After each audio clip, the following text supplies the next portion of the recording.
What's up, folks? Welcome to Watching Paint Dry. My name is Zach from Another Letdown Media and the Adjacent Hex podcast. I'm here with my friends Mike and Adam. How's it going, guys? What's up? Hello, it's going great. How are you? I'm hanging in there. It's been an interesting day. And we're hanging out on a Saturday night and we're painting miniatures because that's what we do. It's fun. It's, I guess, kind of educational, and it's just super relaxing. So we're here to paint some more stuff. And as with all the shows that we host here on the Another Letdown Media channel, we believe in civil rights for absolutely everyone and in being as inclusive as possible, so any comments or activity actively working against that goal are not welcome and will not be tolerated. So, let's paint some minis. Tonight, I am once again working on the Locust from Gears of War. I finished this guy this morning. I think he came out really well, so we're gonna do a bunch of his dumb buddies. I guess I should zoom the camera out a little bit here. I'm gonna do a bunch of his dumb buddies, and we'll see how they come out. Broody, what are you working on? I am finishing up the Birds of Prey box set that I started last week. Nice. And so Adam? I've got Black Canary. Oh, go ahead. Sorry, Broody. I was just about to say I've got Black Canary, Cassandra Cain, and Huntress left. Nice. As well as Bruce Arena. Very cool. Very cool. Last week I did Bebop, and it's really blurry. This week I will be doing Rocksteady. Nice. All right. So this should be some fun. I'm excited. Yeah, there we go. There's Bebop. Hey. Yeah. During the week I actually got I got Krang done. Whoops, I just dropped him. Get Krang done there. I got Shredder done. Dude, Shredder looked awesome. I was so excited about that mini. Yeah, he's pretty cool looking. I must have missed your shred when you shared can't speak. Words are Shared difficult. Shredder. Yeah, he's pretty rad. There we go. Now you can see him. And of course, I'm doing the show paint jobs. And then I also got April done last night. You can't really see her face, but I'm really, really happy with her face. Nice. Like if I stick it right up. Nope. We'll never see it. Just trust me, it's the best face in history. No one has ever painted so good a face as I have. But all my paints got kind of scattered, so I'm sorting them out real quick. It happens.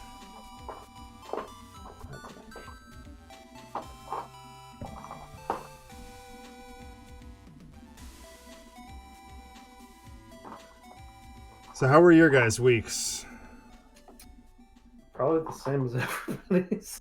Yeah, right? Not everybody, I guess, but... I was about to say I went back to work full time. Oh. Like they reopened the facility, so no more like once every 3 days. Now it's just every day. Right on.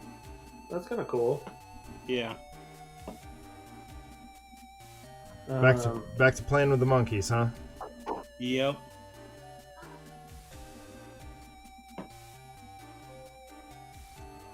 That's a brown. We wrapped up remote teaching yesterday.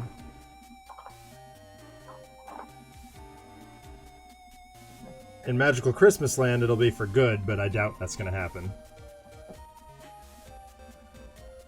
Hey, RPD.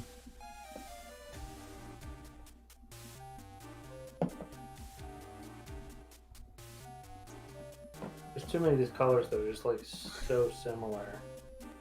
Right? Like, okay, so warrior flesh is paler than scholar flesh. Barbarian flesh. Barbarians are darker than warriors. Mm-hmm. But not as dark as ruddy. Good lord. Youthful. Where does youthful fit in all this? Wait, what? Youthful flesh. Oh, okay. Looks like it goes between Scholar and Warrior, maybe? Sure. I'm just having a hard time imagining the warriors being, or the scholar being darker than the warrior. No, the warrior's darker than the scholar. Okay, good. That's the way it should be. Yeah. For sure. Yeah. Right. Warriors go out in the sun. They have fun out there. Scholars hang out in libraries and... Right. That all makes sense. Barbarians, I guess, live in the sun nonstop. Yeah. There is no sunset for barbarians. They're just... So, speaking of librarians, I was looking through the new chapter pack for Arkham Horror. Yeah. Mm-hmm. And they have the library intern Abigail. Yay! Like her special ability, you can attach tomes to her and then exhaust her to activate them as a fast action. Oh, very cool. Yeah, we didn't get the shipment in this week. Likely because, well, there's one of two reasons, really. Either my boss is being lazy, or we just haven't gotten it yet. We're ready to start. For my birthday, Christopher got me this new set of brushes too. Oh, what a good guy. Yeah, he got me a bunch of stuff actually, but these brushes, in particular, are super nice. So they're like, this is what they look like.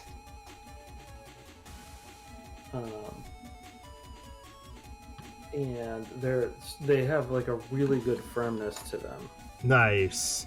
Which, like, I bought that other set of brushes, and I was like, oh, these are nice. They have the triangle grip sort of thing. Yeah. But these, there's a noticeable difference when I use these. I gotta look into some alternate brushes. Like, I love my Citadel brushes. They are, for the most part, great. But, like, there's a couple of places where I'm just like, ugh. They're either slippy or... oh, they just don't do what I want them to do. Or they wear out really fast. That's the other problem I have. Ian says, I caught Sonic at the drive-in last night. You're right about all I could hear was Dewey. My buddy, my old roommate called me today. Out of the blue. I did not expect that. And all he wanted to talk about was DuckTales. And I was like, oh, I am there for that. We talked about DuckTales for like an hour and a half. There's a lot to talk about. There really is. I want more episodes, man. I need the current season to come out on Disney Plus. Yeah, you do. This current season's so good.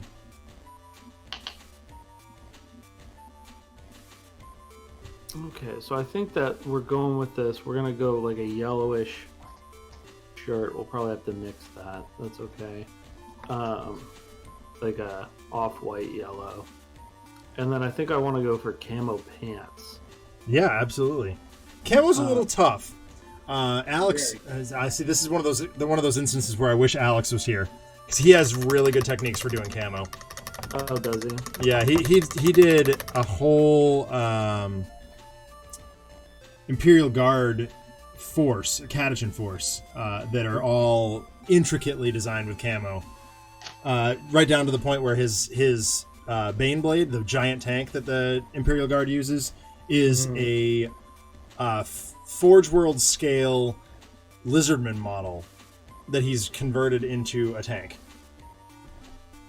Oh, It's really impressive.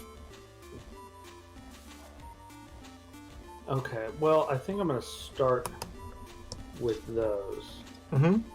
Because like that'll require a couple layers probably. Yeah. So yeah, that's what we're doing. All right.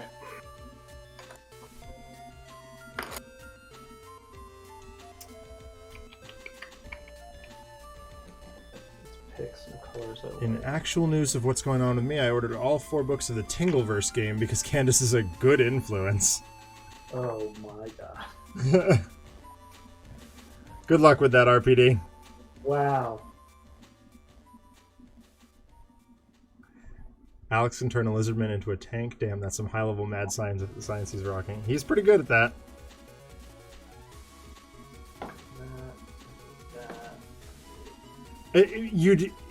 As soon as I'll get a picture of it, RPD, because it is truly an impressive sight. He did a really nice job with it. And it like you look at it and you're like, oh yeah, no, that's definitely a Baneblade.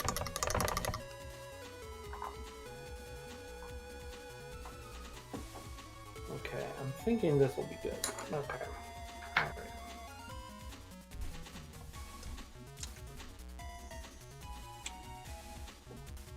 So I spent the week doing a bunch of video editing for the 8th grade video I was working on. It's finally done.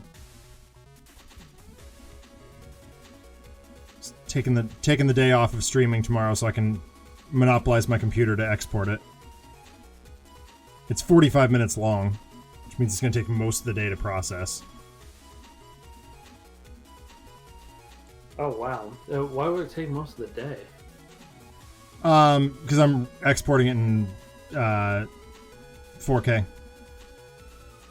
Oh, do you have like an older computer? Or... No, brand new. Oh, It just 4K. Yeah, 4K takes forever. Yeah. But the parents requested that I do it in 4K. I'm like, are you serious? Like, why? Fine, okay. I don't even have a 4K camera, but if that's really what you want, I will do it. I do this every time. I didn't grab a paper towel because I used it to clean up water. Oh, right.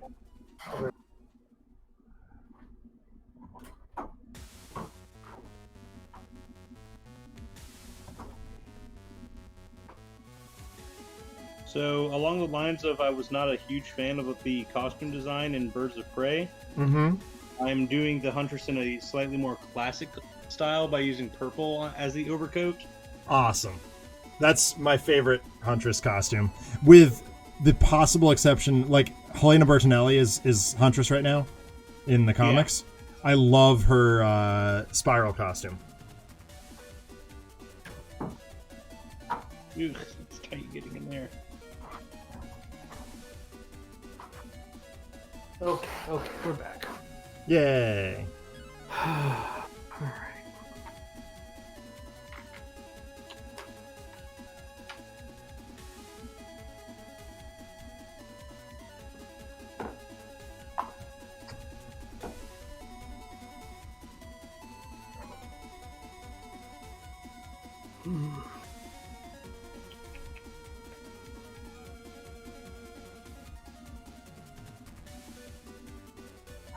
I think I'm just doing like kind of big blobs of 2 base colors, and then I'll go over it with like the 2 lighter colors of base, and then I'm doing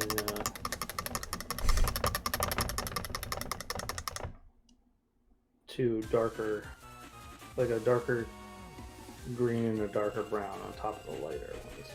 Right on. Smaller.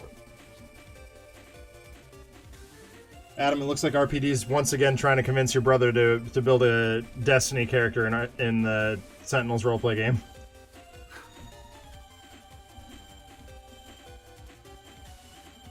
Well, you could do it. Yeah, I mean, very easily. You could do it. I don't think it's the ideal role-playing system for Destiny, but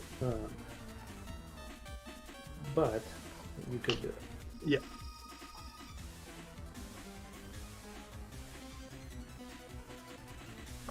There we go.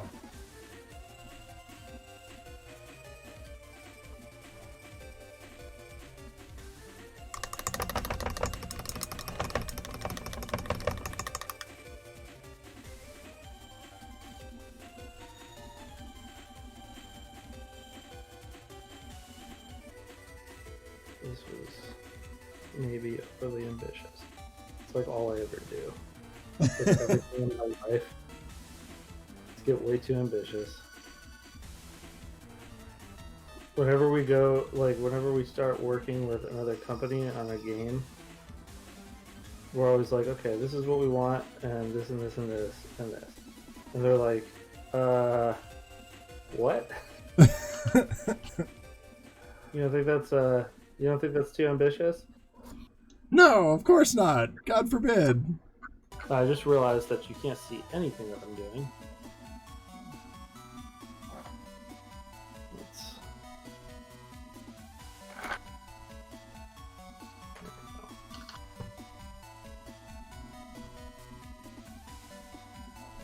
I don't know why it's so close today.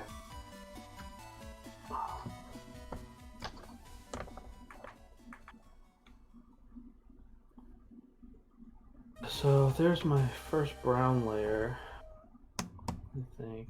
Yeah.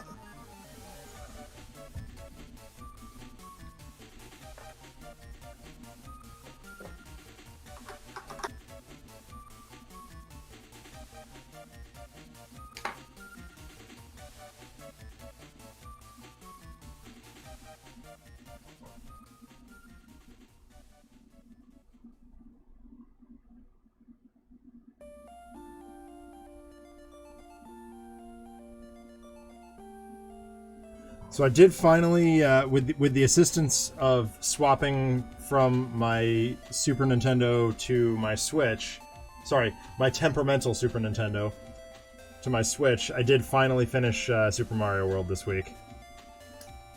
Oh, nice. Again, I mean, I've finished it many, many times, but I've been struggling with it with the portable Super Nintendo because I just wanted to play it in its original form, and I finally got fed up with it deleting my save file. And I was like, time to move to the Switch. Well, you know what doesn't delete your save file? Beating it in one sitting. That's exactly what I ended up doing. Yeah,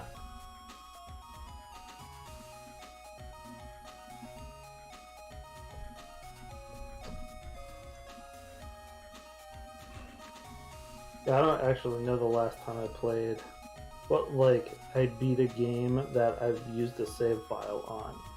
Like, if I'm only playing for a little bit, I'll play like the first 3 levels. Yep. And then like if I'm gonna beat it, I do it all in one sitting. Yeah. Or I'll play like through the first castle. Right. Or something. Yeah, that's often what I'll do is I'll get up to like the cave. Yeah. Just sort of get a quick Mario fix and then move on to something else. Vanilla Dome. Yeah, Vanilla Dome. That's it. That's it.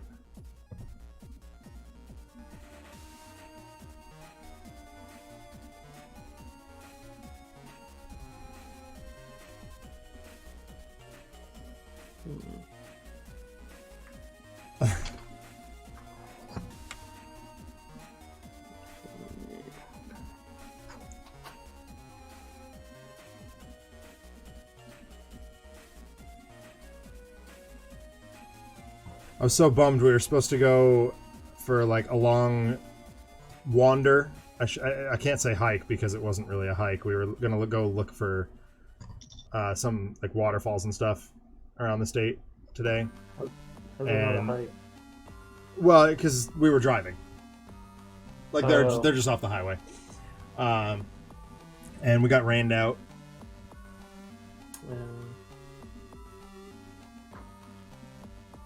See, I'm never disappointed in rain because it means I don't have to deal with outside.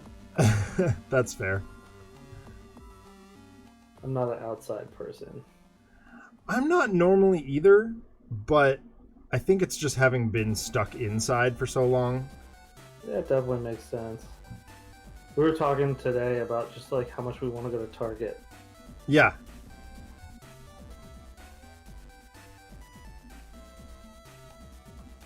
That may have been too much paint, but we'll see.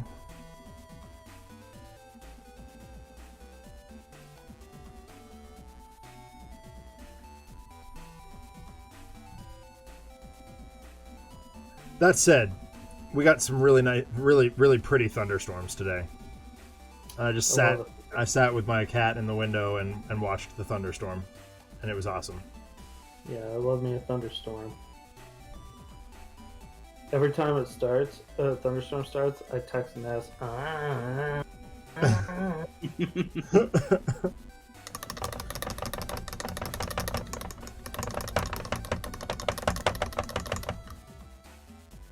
He posted them to our Discord, or his Discord. I'm a fool again. This is the other thing Christopher got me is one of these. Oh yeah, love these things. Yeah. The only thing that I didn't use it for on this guy was the base, because the base sits exactly at the same level as the paint handle. Right. Yeah. That's what I like. I'll paint the whole thing and then take it off and do the base.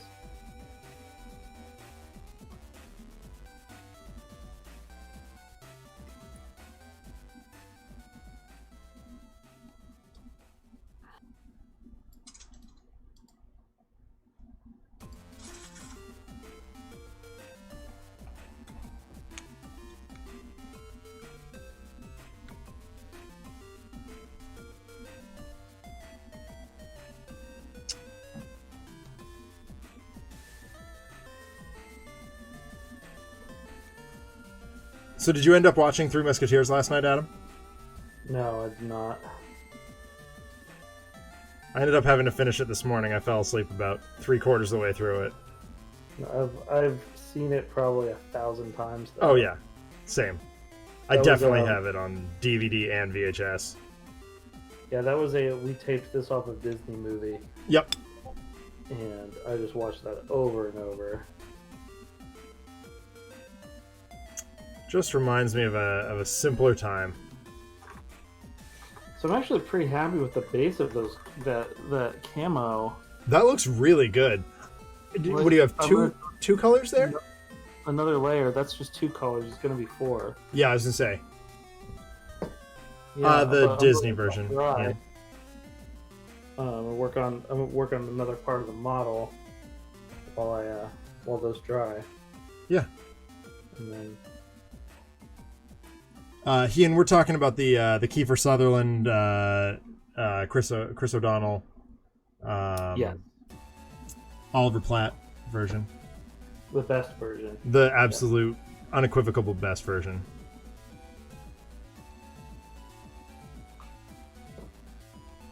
Live action.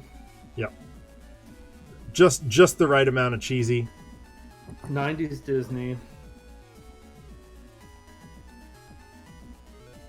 It's just a swashbuckling adventure. Tim Curry plays Cardinal Richelieu. Yeah, he does. And he's the bad guy, and he is just fantastic. I mean, he's fantastic in pretty much everything, but especially in that role. Like, yeah, that was among the things I saw him though. Yeah, for sure. I can't honestly. I have trouble picturing him as anything else. He is just Cardinal Richelieu. Full stop. Long John Silver is another one though that really sticks out to me. Great. And the hotel guy in Home Alone 2. Yep. Yes. And also Clue. Yep. And the Devil in Legend. So a lot of okay. So there's a few things that he's really just like he was born to play. Iconic in. Yeah.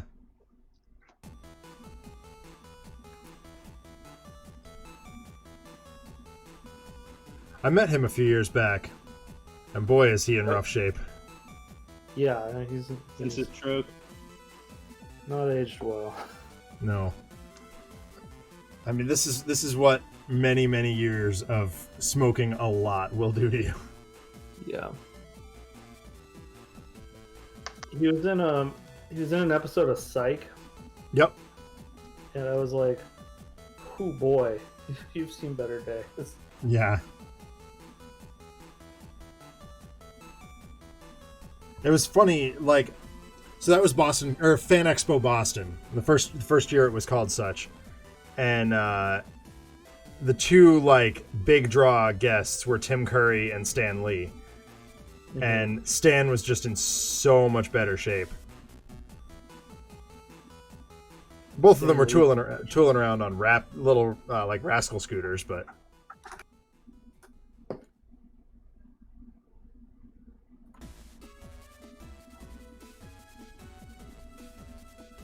Stan looked like he was having the absolute time of his life, and Tim Curry basically looked dead.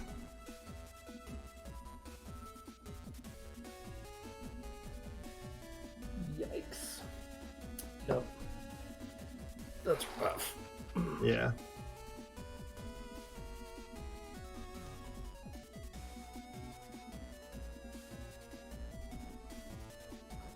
What movie people first think of when you mention Tim Curry as a measure of their character? Yeah, that's very fair. Yeah, I probably when you mention Tim Curry, I probably think of Muppet Treasure Island first. Yeah, it's usually what I go to when I think of him. Yeah, it's one of the two. Definitely one of the two. Muppet Treasure Island or Three Musketeers. In fact, just a lot of his work with Jim Henson, because he also was a recurring, like he did lots of the voices in Dinosaurs. Yep. And several other works from him. Yeah, he also he did a voice in an episode of Freakazoid also. That's true, he did. Yeah. He's done a lot of voice work. He played like a Dr. Moreau-esque character. Mm-hmm. There's actually one Clone Wars episode where I think he was Palpatine. Yes. Yeah. Yep.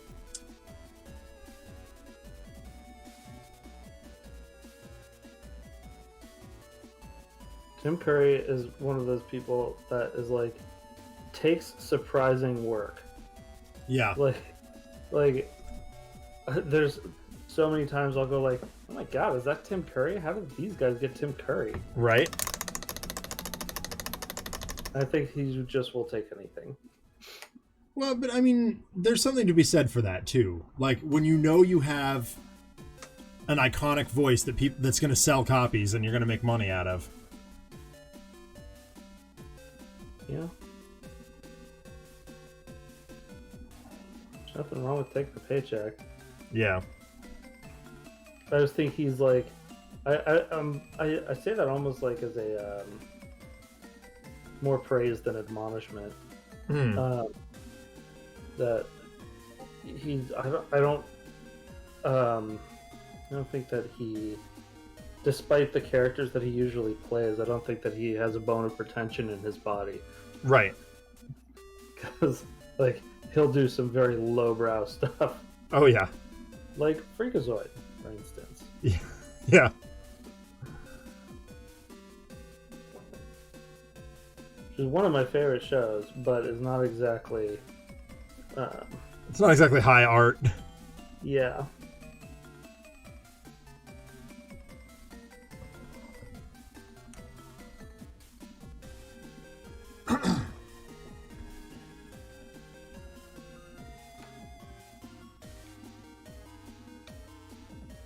RPD says he's been in the Command and Conquer Red Alert games. That'll wipe the pretension from your soul. Yeah. Oh yeah, that's right. Oh boy. I think this base coat brush has just about had it, and that makes me really sad because I love it so much.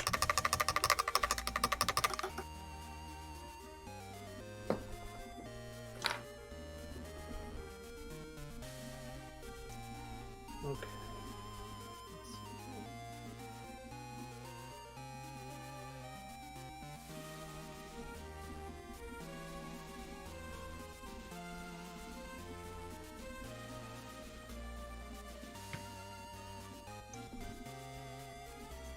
So I spent today rewatching for the zillionth time Parks and Recreation. Mm-hmm. I love that show. It's really good. Yeah, like once it takes a little bit to get going because the first season is very Office. Yeah, very much so. Like they have all the testimonials and stuff. Right. Yeah, they have to really find their feet, but I think they're ultimately much better than The Office. I completely agree with you. I've sat down and tried to watch The Office again innumerable times, and I can't. I've watched it all the way through, I think twice. Yeah, I think that's... And, like, there's some like really good emotional beats in there, certainly, but like it just like, especially because the cast sticks with the entire show in Wreck. Whereas like once Michael Scott leaves, it's like, why am I watching this? Exactly. Like, I don't think that Jim and Pam are interesting enough to carry the entire show. No, they're definitely not. And the executives, I think, did think that they were, and that was a mistake. Right. That said, the finale is fantastic. Oh, it's so good. The Dwight's wedding. Yeah. Yeah. It's really, really good.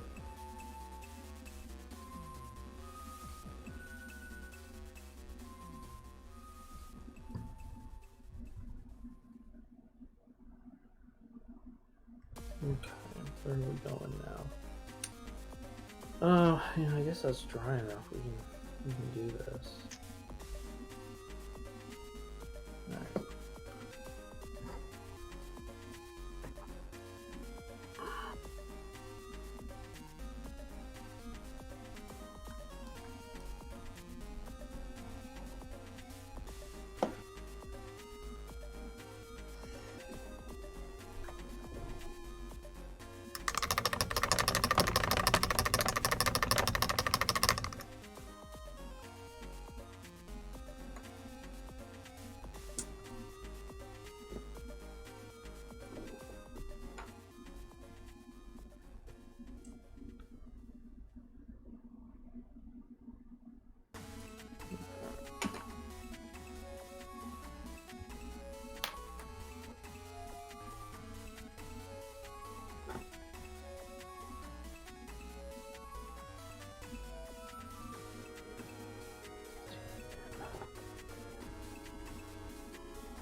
Adam, I remember to do your eye trick before painting all the skin on. Yeah. Oh, good. How'd it work? How'd it I work? have no idea how it worked. I'm just doing it now. Oh, okay. These Fantasy Flight miniatures are just at such a scale where I am comfortable not bothering with the eyes on at least the Locust. The Cog, I'll probably try and do them, but because these miniatures are in exactly the same pose and are kind of samey, I don't really care. Right. Alex would probably yell at me for it, but I'm just like, I don't, whatever. Like, I'm not gonna bother with foot soldier eyes. Right. Well, I mean, they just have like they're on the masks, so That's true.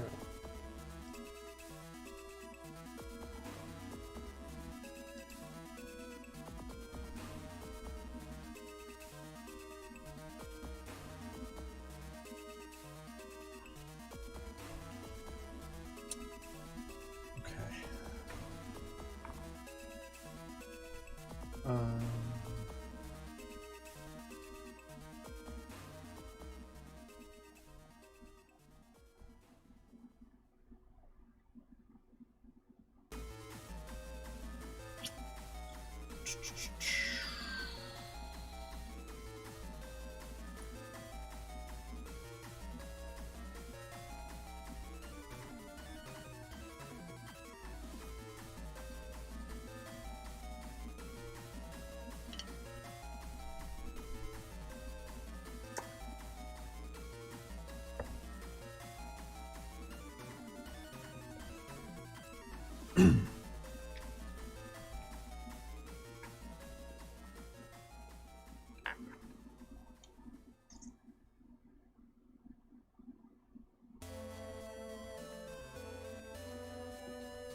Now I have the Parks theme stuck in my head.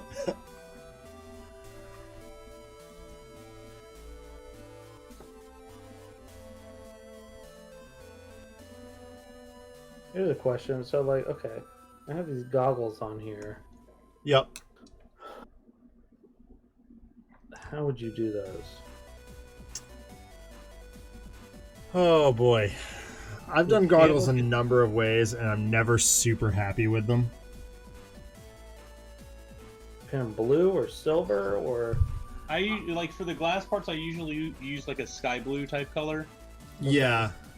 The way that I've had the most, or that I've been the most happy with them, is by doing like a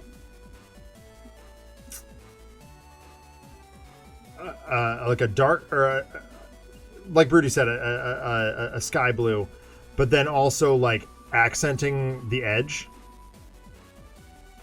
Okay. It does turn out fairly cartoony, but I think in the case of Teenage Mutant Ninja Turtles, that works perfectly fine. Well, so, like, one of the things I did with Krang is I mixed, I don't know if you can see it with the camera, but for the reds, Mm-hmm. I mixed red and gold, or red and, like, a bronze. Yep. Right? So I got, like, a metallic red. Yep. So I was wondering if I mix that, like, a sky blue and, like, a light silver, if that would work. It might. I've had some success with that in the past. I did, I was using it. It's a drop zone commander model that I did to be the Freedom Jet. Mm-hmm. And that's exactly what I did with that, and it worked pretty well.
Oh yeah, this is turning out really.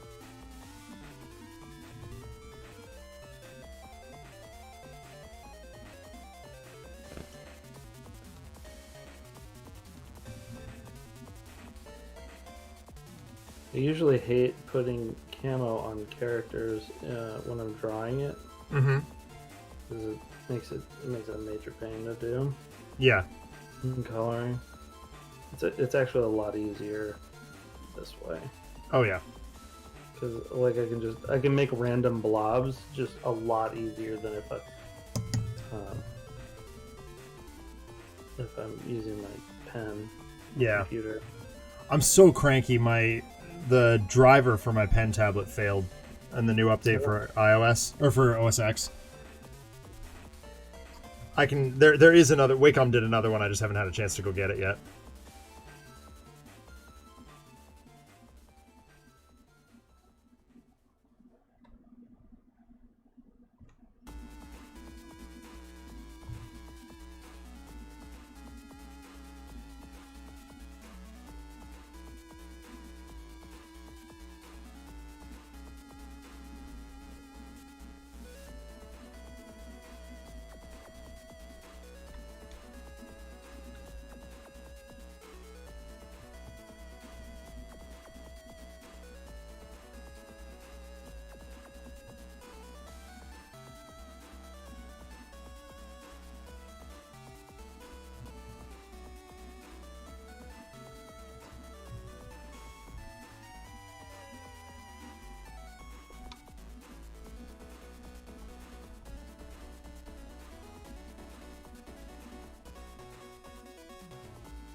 Yeah.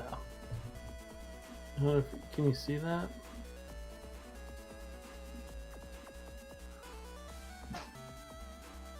You're off frame Yeah, just a you little know, bit. it's awesome. Yeah. There we go. That's a good shot of it. Yeah. Nice. Oh, sick.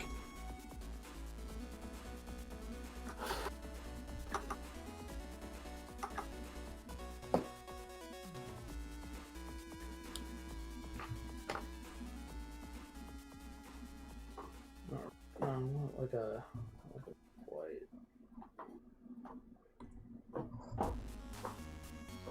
Let's do this.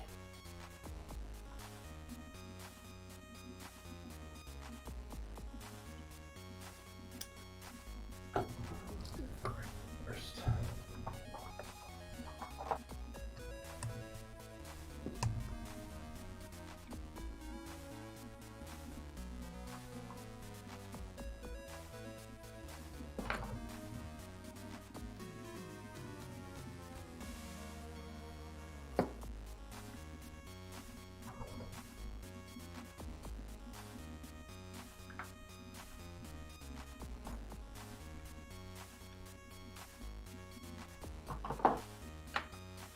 How do you keep the camo consistent across drawings? Is being asked, Adam.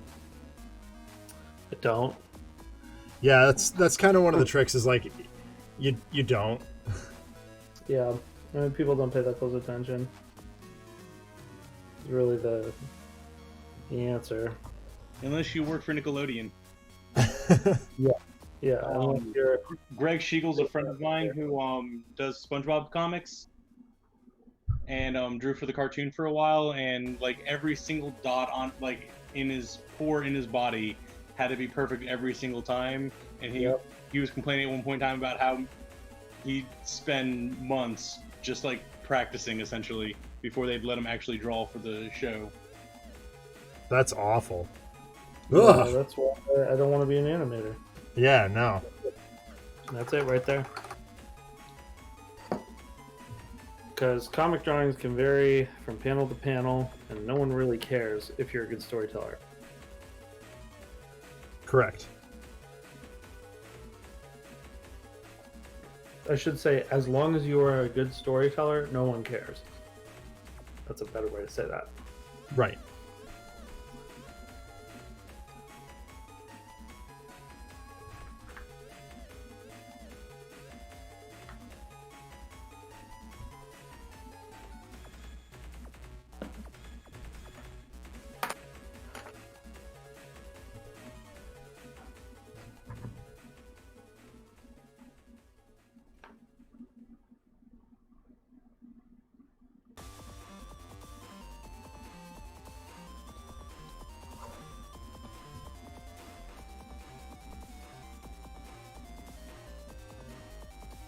You don't really even need good anatomy as a comic artist. Look at Rob Liefeld's feet. Yeah, Right. there you go. One of the most popular comic artists of all time.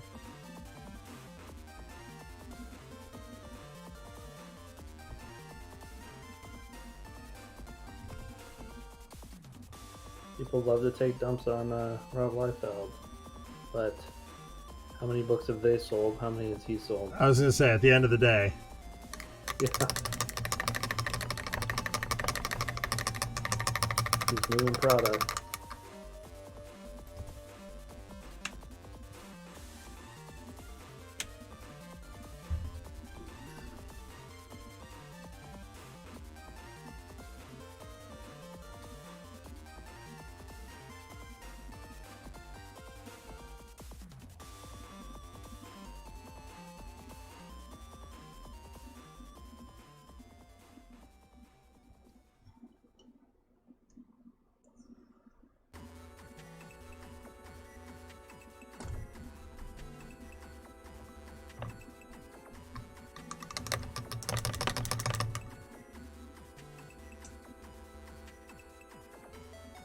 So I mean, obviously, I haven't been into the store yet since the DC Diamond separation news went Oh down. yeah, that was yesterday, right? That was yesterday, yeah.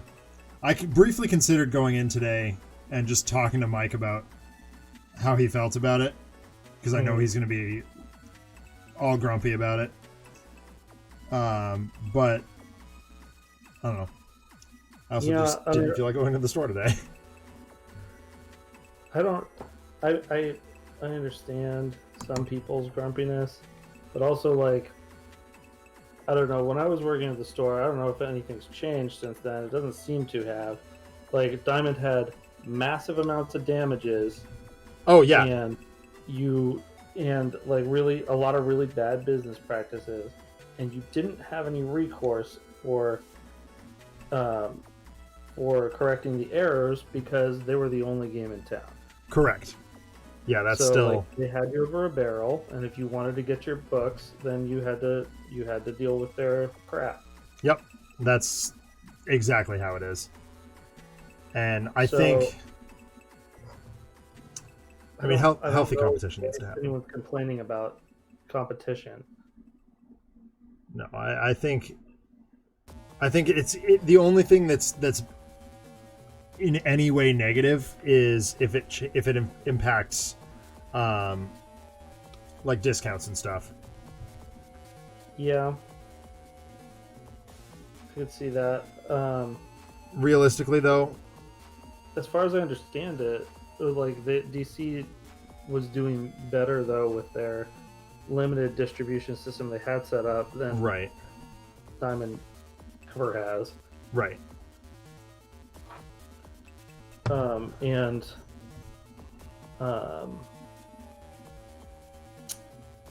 then also, like, I don't know, why, like, you would want to go back to a single point of failure. So, like, the industry all but died during COVID. Yep. Because the one distributor shut down, and even if you wanted to do curbside pickup or something like that, you couldn't do it. Right. Because, like, Marvel had to end up doing what, the pencils down thing, and stopped even, like, producing anything. Mm-hmm. Yep. Yep. So, like, why you would see that single point of failure fail and then say, yeah, we should go back to that, though. Yeah, right. I don't know, it's kind of baffling to me.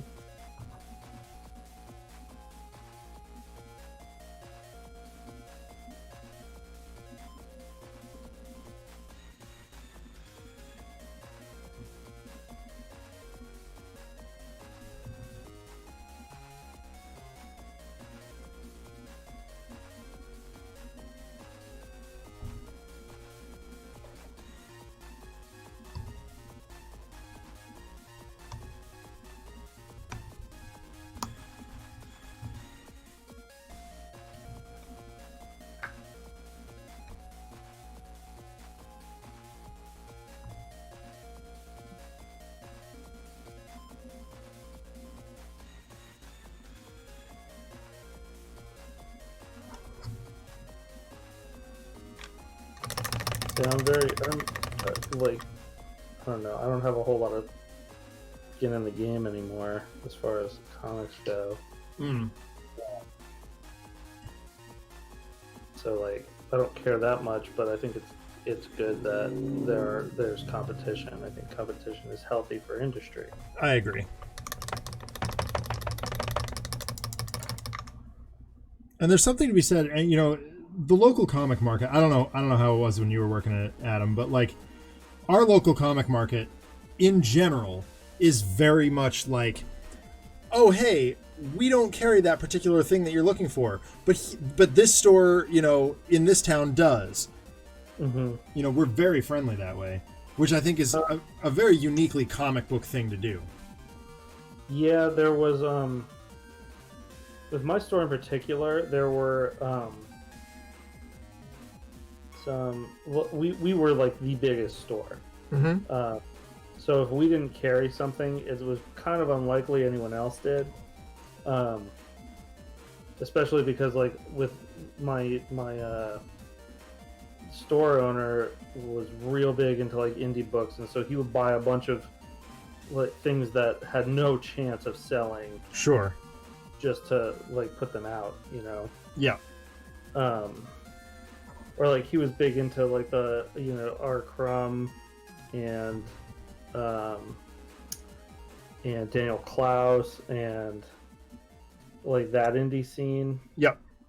Fabulous Furry Freak Brothers. Yeah. All that stuff. He was real big into all that, but like more artsy stuff. So he would have all that out too.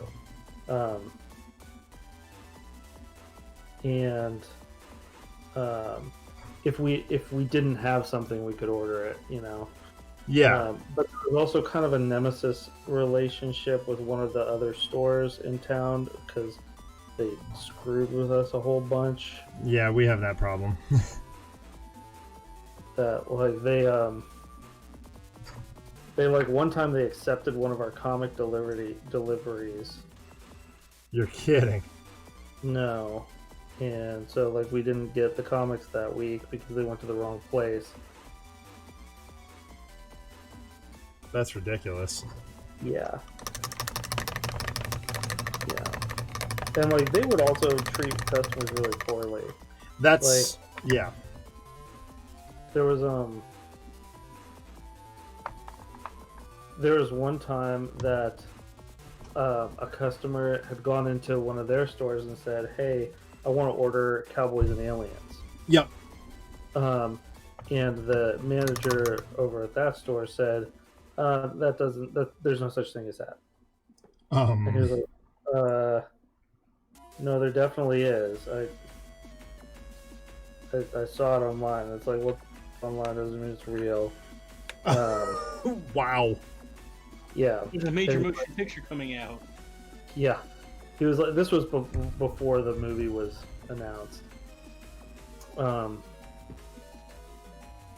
But he was like, I'm pretty sure this is real, and I want to order it. And the guy was like, look, I think I know a little bit more about comics than you do. Wow. So he came to us and was like, hey, I'm trying to get this. Is this even real? And he was like kind of timid about it. And we're like, yeah, it's in our catalog. Yeah, we'll get you one, And we got it for him. So then he like took it back and like marched into the other store and like slammed it down on the counter. Like, yeah, awesome. It doesn't exist. That's awesome. I mean, we've had situations like that too, though. Like this, I think I've told this story before. The other store opened up only a few years ago. We've been here since 1984. Not necessarily in the same location, but like the same name. And yeah. they opened up, second location. They like to think they're the biggest store in the state. They're not. And they were like, hey, do you guys work here? We were playing a game of Magic at the time. And we were like, yeah, can we help you? And they're like, no, we're from this other store. We're here to destroy you. Have a nice day. And they walked out. Okay. And I was like, oh, really? That's polite. That's some like real good burger level crap right there. Right? Yeah, if you're taking your business keys from Good Burger, you're probably doing something wrong.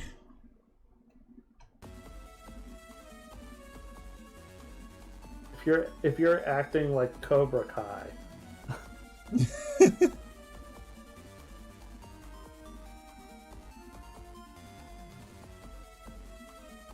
Or any of the assorted Team Evil of the 80s sports movies.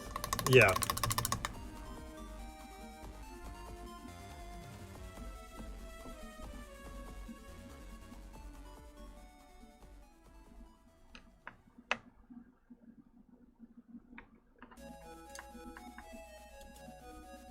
I'm pretty content saying that ain't the move.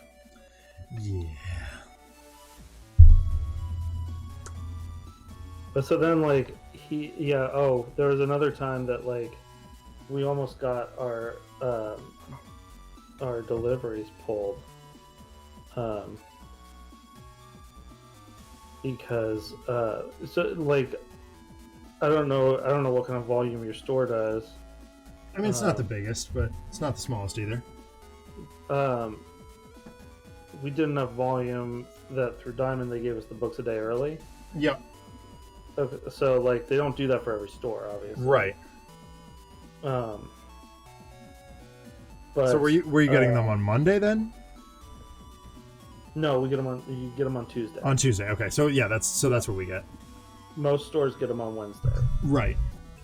and they have to put them out on Wednesday.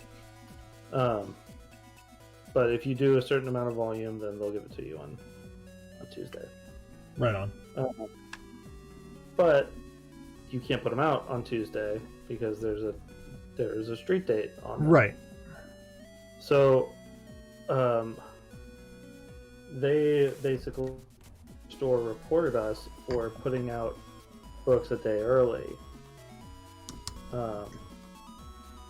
Completely untrue. Right. You know, that's provably so. But like, there's not really much of an investigative process with that. So like, Right. we almost got our deliveries pulled, and that would have sucked. Yeah. Absolutely. But that's also the kind of thing that like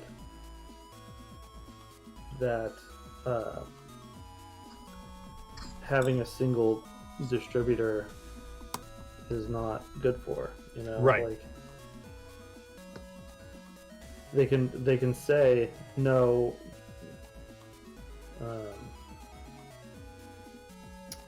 There's a street date on this, and we have all the power, and we can just take your business away. Right.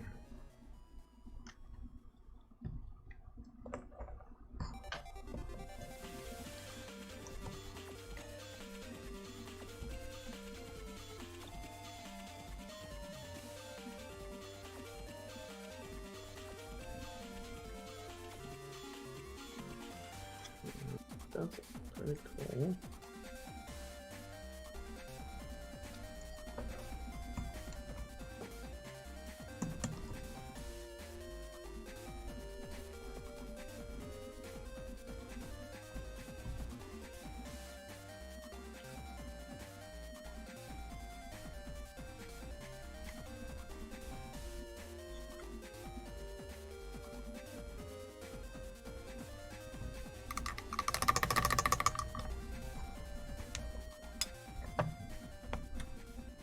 A lot of gray on this mini. Yeah, I'm about to start it on the gray here with this guy. Really, I don't want to do that. But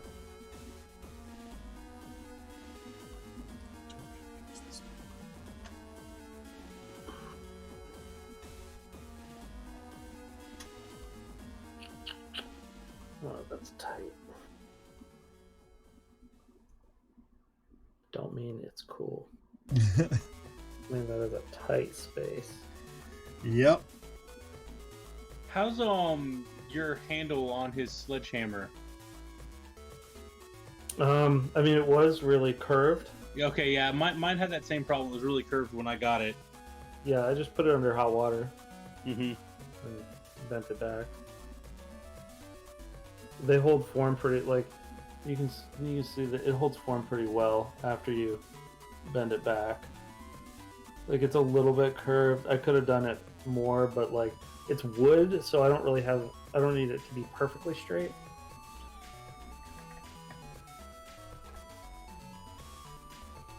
I'm finding that to be a problem with a lot of the Brutality minis.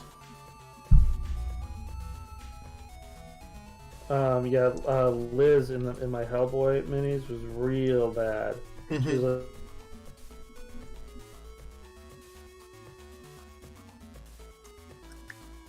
do that with her too. Whoa.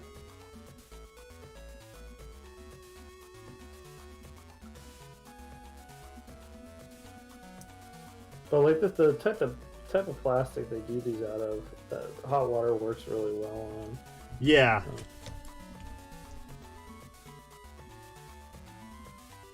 Just straighten them out.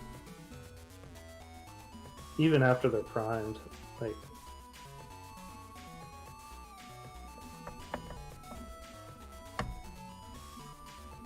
I was worried that because I primed this guy, that I wouldn't be able to bend him back, but Mm-hmm. it would work just fine.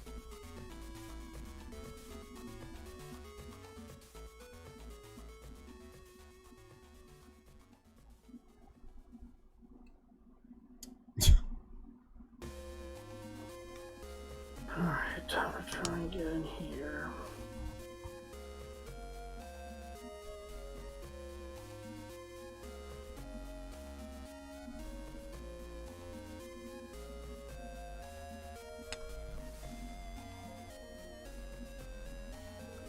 Big problem with this foot is that, like, you can definitely see it.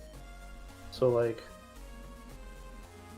there's times that I won't do quite as good a job on areas that I can't see. Mm-hmm. And, like, I still like to paint them for completion, Right. and because I'll know, but I won't be, like, quite as meticulous about it. Like, I might smudge some things or, whatever. Right. But you can definitely see this foot. It's still a real weird angle.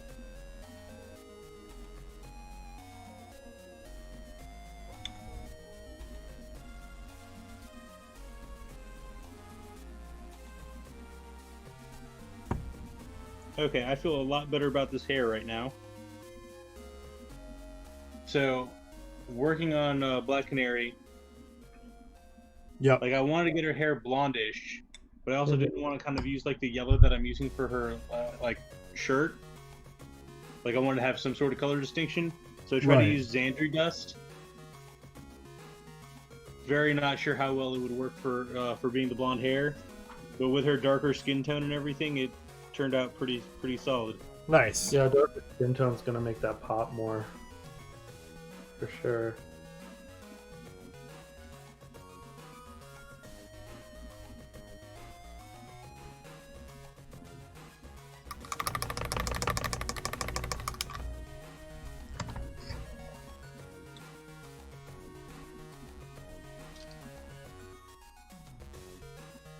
Oh boy, okay, that was tough. I think that's all the gray that I need on there.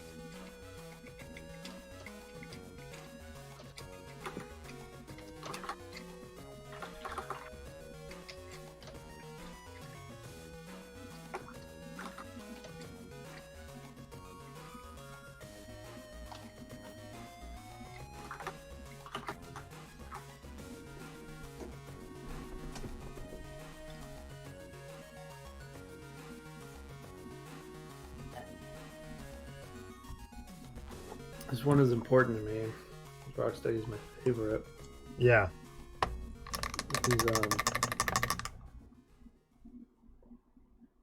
rhinos are my favorite animal in general. Okay. So, and like I love Bebop and Rocksteady on their own, like outside of what they are, because they're just like big dumb bros. Yep. That is exactly what they are. Yep. So I've been reading the comics that came with the Kickstarter, Mm-hmm. and I got to the one where Bebop and Rocksteady actually get turned into like the rhino and pig, Yeah. and I got a good chuckle out of the whole. Rocksteady was like, "Oh, I want to be a dinosaur like this Rhinosaurus or something," Yeah. and I was like, "That's so hilarious." It was like so clearly so dumb. And it's just like sort of like quintessential, like just how Bebop and Rocksteady just are they don't know what's going on. They're just there, Oh yeah, Yep. they're idiots. just causing havoc. Yep. Yeah, I've always been quite partial to those two. So you are not at the part where they fight Donatello yet, right? Huh? You have you gotten to the I just finished City War, so I'm at Northampton. You're at what? Northampton. Okay. Like they came in like 3/4 of the way through City War. Okay. Or at least in their new forms. Yeah. Northampton is not as bleak as every other time they've gone there. In the IDW comics. Mm-hmm. I feel like every other time they've been to Northampton, it's been like, well, the world is garbage, so let's go hide there. I guess Shredder owns everything. And...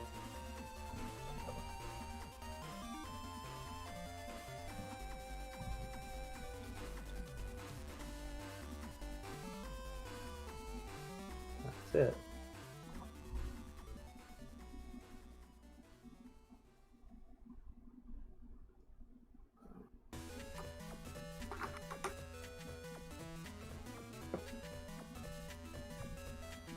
But like, remind me though, like I'm trying to remember what happens in City Fall. That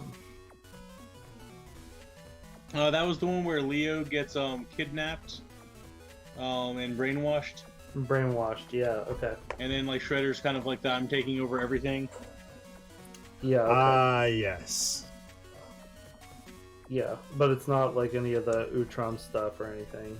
No, that was prior to. Like they went there and Mikey saved the princess and they fought Krang. That was all like prior to City Fall. Okay. Alright. Yep, I have a good barometer for... There's a certain event that I'm like, oh, man, have you seen this yet? And you have not seen it yet. I'm pretty sure I have an idea of what you're saying because I do know a lot of the stuff that has happened in the comics. I just haven't read a lot of them myself.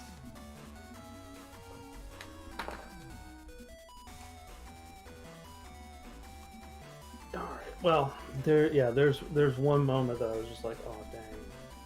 I think I maybe mentioned my brother, for my birthday, got me the Volume 1 hardcover. Yep. Mm-hmm. And then my in-laws got me Volume 2. Oh, that's awesome. Yeah, and what's nice about those also is they include the one-shots where you're supposed to read them. Oh, awesome! Like all the like individual micro series and stuff. Yeah. That's really convenient. Yep. I had trouble because I got through. Like there was a good break because how I was doing it was I was reading them as I was playing the missions in the board game. Yeah.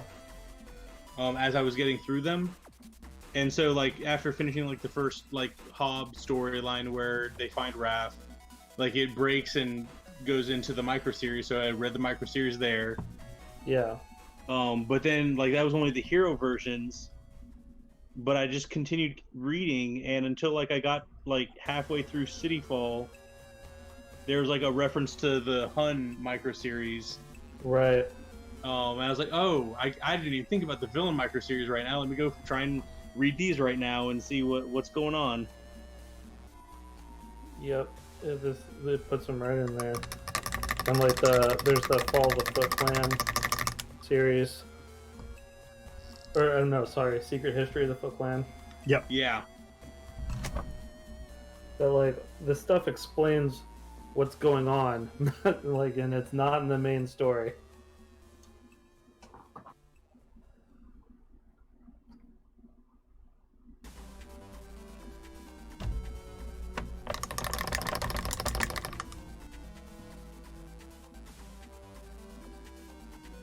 Which I honestly think is a pretty good way to do that.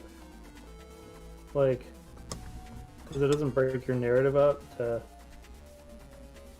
spend time on origin stuff, you know? Right. But at the same time, it's like... It's kind of frustrating. Yeah. Especially if you're, like, not familiar with the mythos at all. Right. I imagine.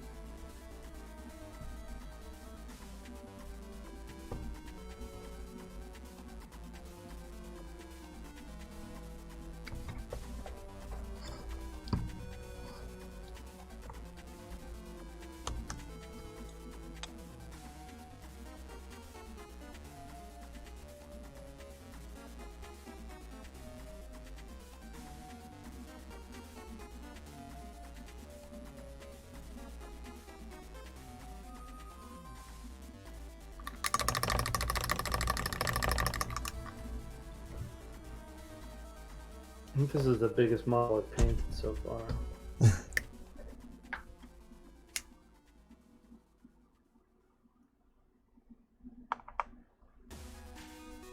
He is real big.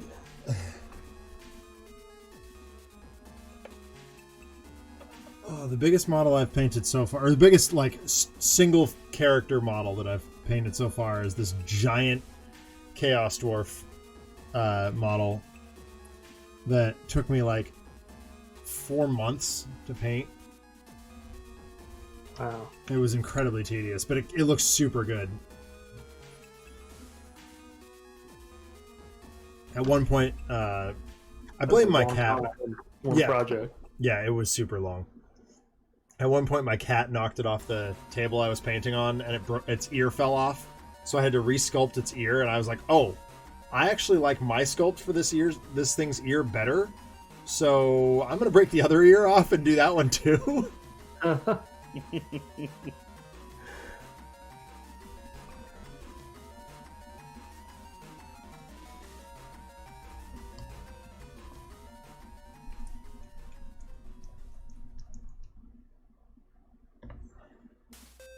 I wish there was just a standard mini size. Like most things do this, 25 millimeter. Yeah, like 25, 28, 40 something. 30. Yeah. Like all this Batman's 35. Yeah.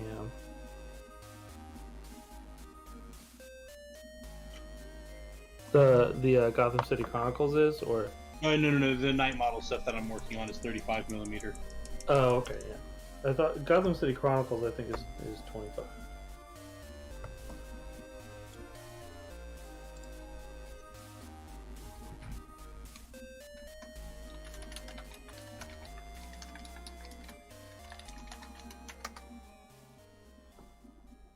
They are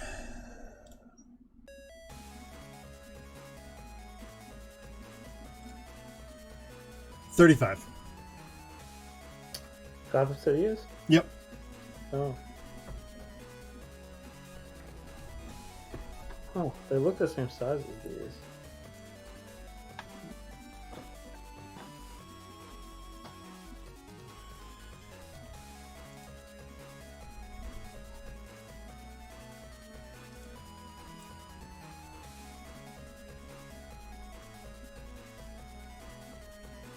At least the animated series is full size.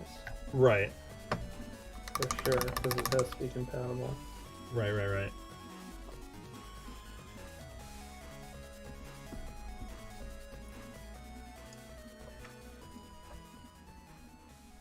There's that T-Rex mini in the Gotham City Chronicles. Somewhere. Oh my god. Alex has dibs on painting that. He's like, I paint Lizardmen. I know how to do that. I'm going to paint it. I was like, all right. That's fun. I know. Yeah, exactly. He also wants to do Killer Croc. Yeah, that is a. I wish I had an airbrush for that. Yeah. I think he intends to use his airbrush on it. But like as soon when I was looking at buying that Kickstarter, I turned to the people that I usually paint with, and I was like, all right, if I buy this, who's gonna help me?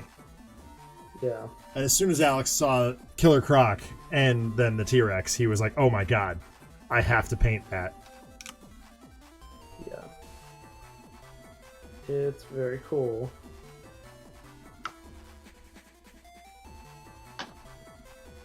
Wish it also came with a giant penny. I know, right? Yeah, the penny would be awesome.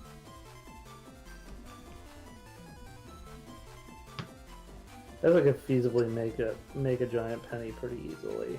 Hmm.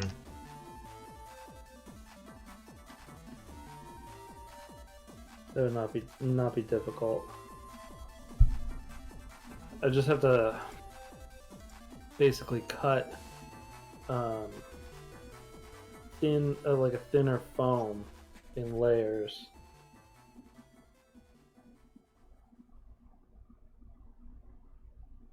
Let's just draw on it and then Yeah. cut it out.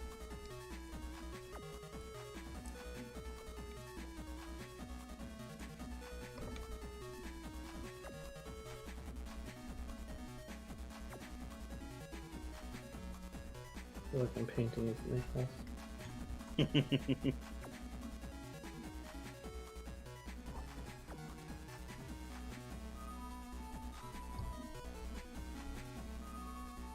I painted my daughter's nails before.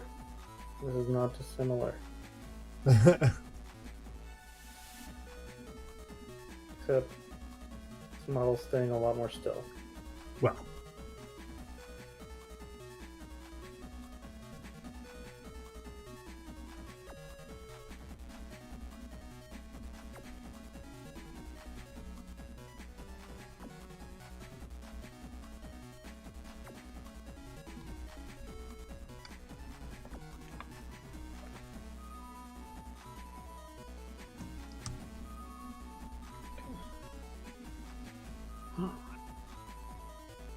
So I spent what would have been my Gen Con money this week. Yeah, what'd you get? Guitar. Oh, nice. Yep. It's one I've wanted for 15 years. Very cool. Okay, the desert sand, and then with the lighted canary yellow.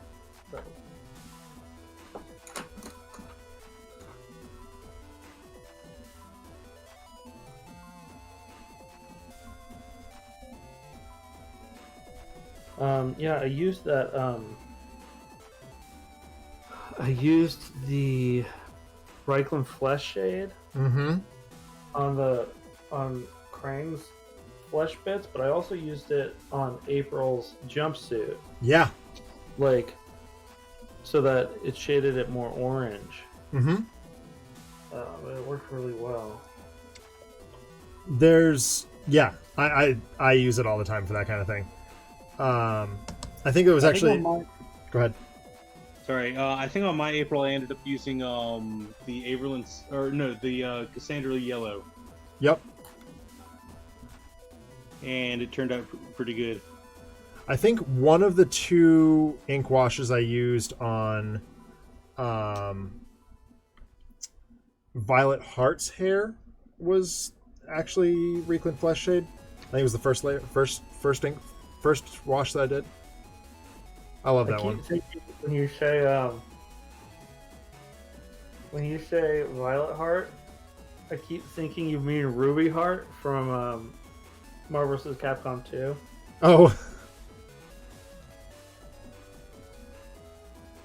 Who I think they intended on launching a franchise out of. Yeah. And like, That's all right, RPD.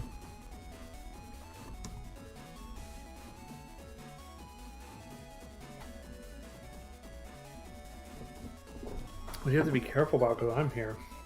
He just doesn't want to talk about Sentinel stuff that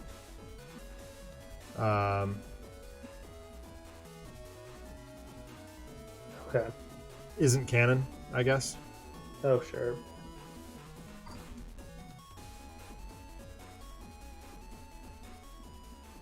Makes sense.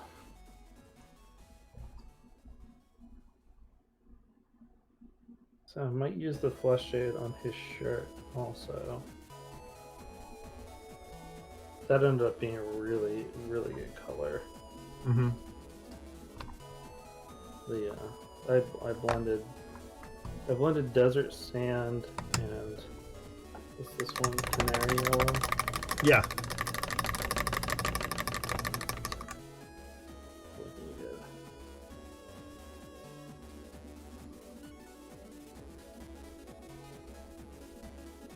Ugh.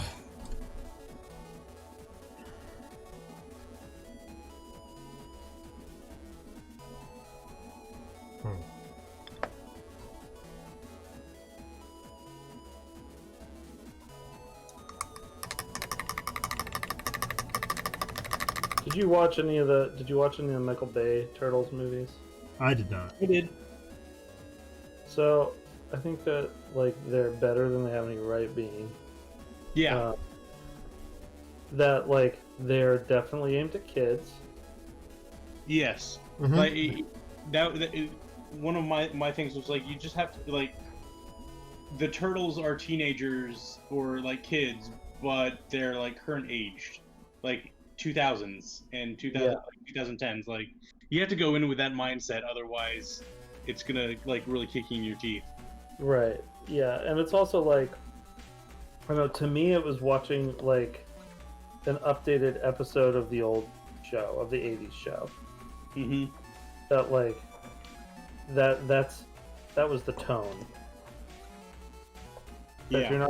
you're not going to get your hyper serious story that you do from the like at the IDW or even the 2012 show. But like they keep the characters mostly intact. They, you know, and they like they have it's clear that that's what they wanted though too, because they put Vern in there. Like Will Arnett plays Vern from the old show, Yeah. who's not been in anything since then. I love Will Arnett. Yeah. And like, if I'm being perfectly honest, I actually enjoyed the two Teenage Mutant and the two TMNT like Michael Bay movies more than the Transformers. Oh, for sure. And also like Michael Bay was just the producer. He didn't actually direct or do any like he didn't direct the two Turtles movies either. Right. Mm-hmm.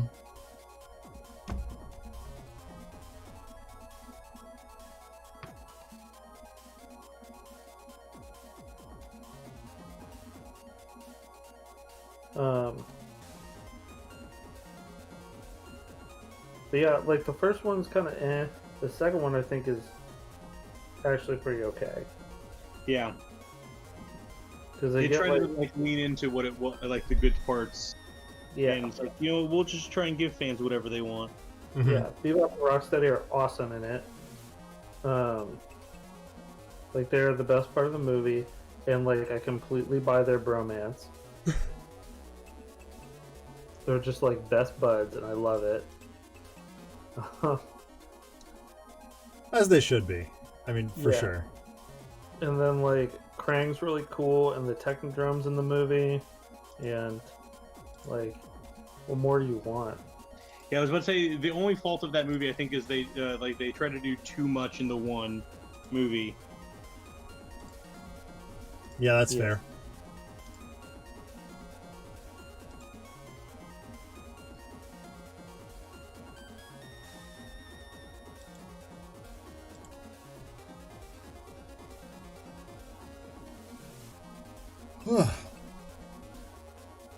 All right.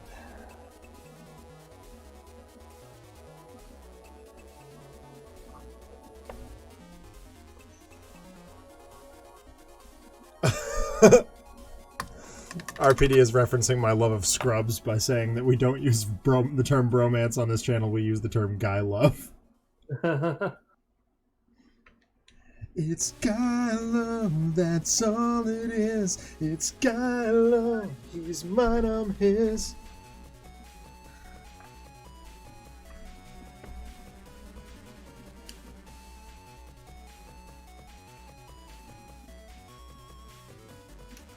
I watched a video on YouTube yesterday called "The Day That Scrubs Died." Was it the day that season 9 started? Sort of. It's So, funny. like, Go ahead. It actually says like, you know, like before that there were some issues. Yes. And so like it was talking about some of that, some of the character stuff, like, you know, the on again off again thing with JD and Elliot doesn't yeah. work very well. Right. But it was also talking about like he was like season 9 is really reviled, but like it's not actually that bad. No, it's really not. It's just that it is that bad as an extension of the existing show. Yeah. But if it were a spin-off, it would not be that bad. Correct. Absolutely 100% correct. He's like, the characters are endearing and they like with the exception of the main character, who's just girl JD. Yeah. I found that interesting because I found season 9 unwatchable, but it's probably only because I went straight into it from. Right. Yeah, I've gone back in more recent years and I've been like, there's some fun bits in season 9. Like, I think Dave Franco's character is way funnier than I initially gave him credit for. Yeah. Dave Franco is really talented. He is very talented. Much more talented than his older brother. Probably. I think they're both very talented, but it's yeah, I don't know, it's hard to say. Yeah.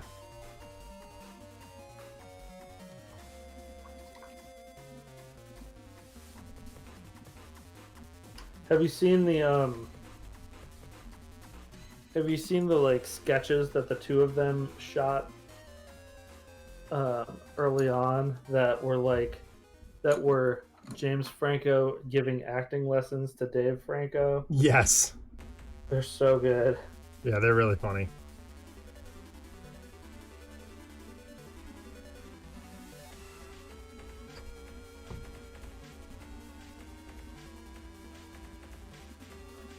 Oh yeah, that's nice. I like that. I like all that. I love making metallic colors out of other things. Fair. Like I just took this dark gray and mixed it with this other metal, so like get like just a little bit of sheen on it. Yep.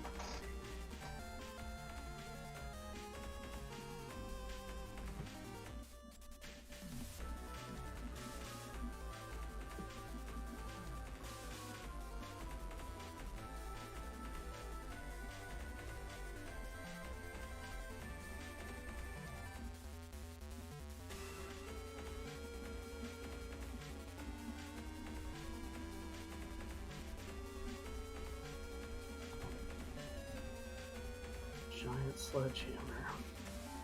I do not want to get hit with that. Nope. Sledgehammer. You don't. Whenever I hear that song, I always want to go, sledgehammer, he moves in mysterious ways.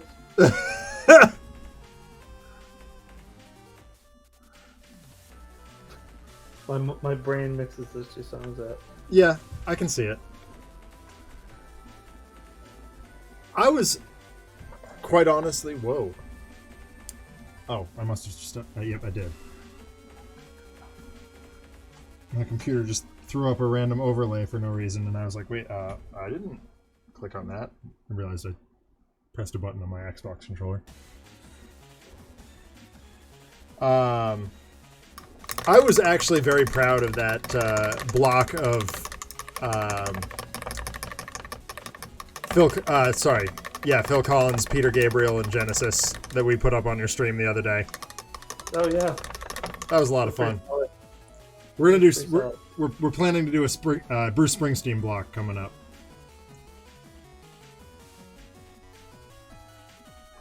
Nice. Whenever next opportunity arises. Should be Monday as long as I'm feeling up to it. Excellent. Which I'm real glad I didn't stream last week. Yeah. Yeah. Oh man, it would have been bad.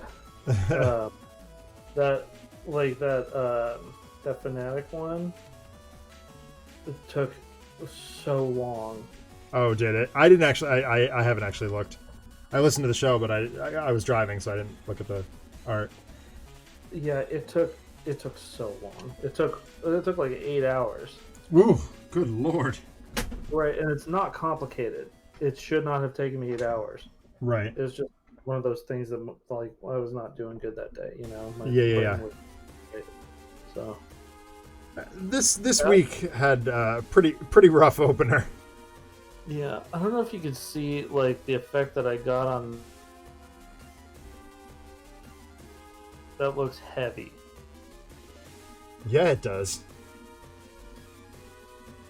I'm real happy with that. Yeah, that's excellent.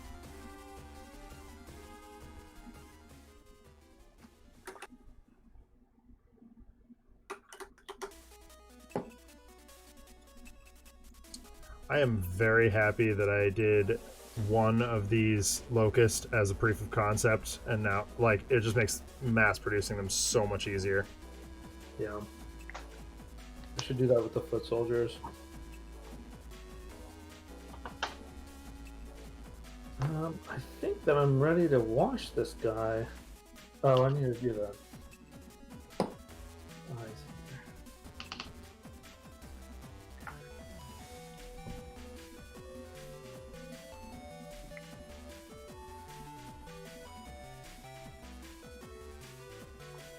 And that goggles rather.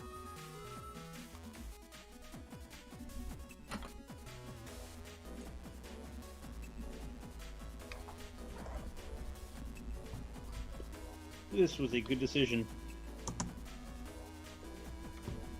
What was? I decided to use the Seraphim Sepia Ah, as yes. the wash over Canary, Yep. and it looks great. Yeah, Sepia's amazing. That's what I use on the skin for these guys. It just makes them look very mottled and yucky.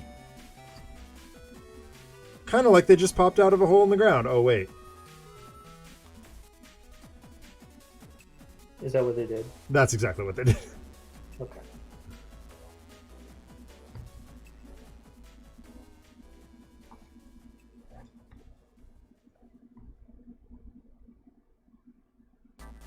That is one of the primary strategies in Gears of War is as soon as you see the hole that the grubs have popped out of, you blow it up with a grenade.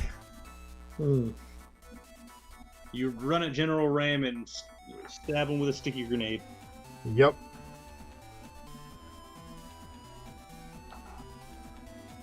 Oh, that was funny. Alex and I did when we were. So we did the first the Gears of War prequel in over the course of like 5 episodes or something like that on stream, and then we were like, oh, let's get back to this stream that we started 2 years ago, and we ended up playing Gears 1 in one sitting over the course of a 9-hour stream. Yeah. And we're like, well, that was a thing, and out, like when the Xbox 360 came out, I was like, oh my god, this is the coolest system I've ever seen in my life. Yeah. And so yeah, we were really excited about it, and we did this 9-hour stream, and we got stuck. RPD, where did we get stuck? I don't even. It was somewhere where it was probably just some dumb firefight that one of the two of us was being stupid in.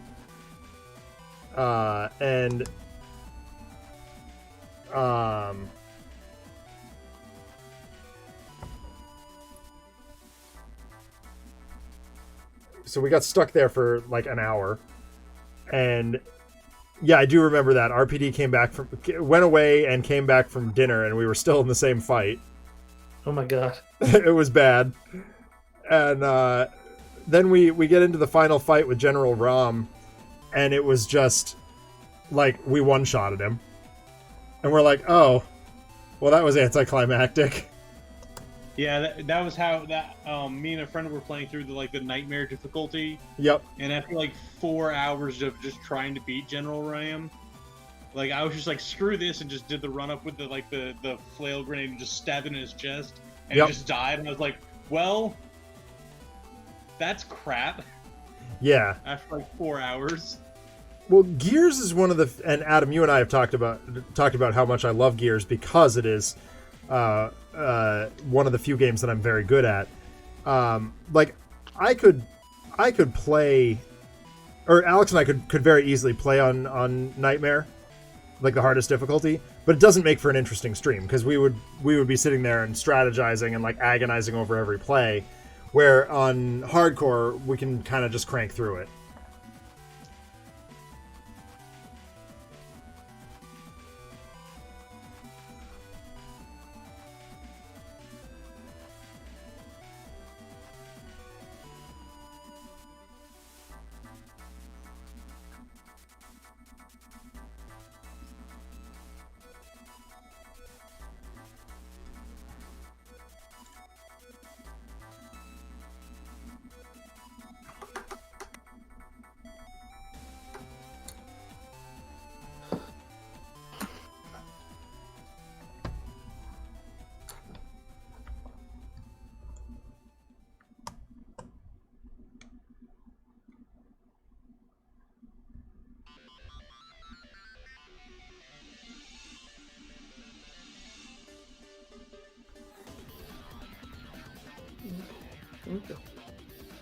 think that he is ready for washes. Oh, I'm gonna do the. I might be waiting on that because it's just solid black anyway. I might just do the wash and then spot the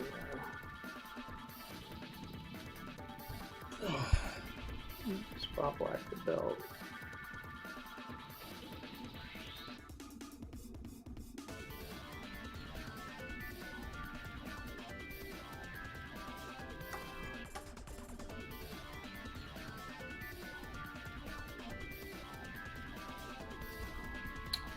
Yeah, let's do that. Alright. This is going to be the first thing, though, that I have done 2 different color washes on. Nice. So, we'll see how this goes. I got 2 colors left for base coating here, and then I'll be into wash as well. Let's say I just finished my washes.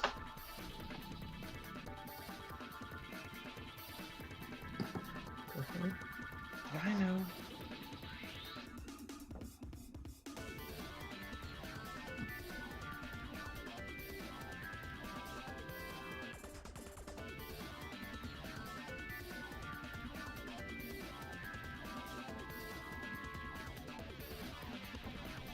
Every time I'm like, this is just cheating.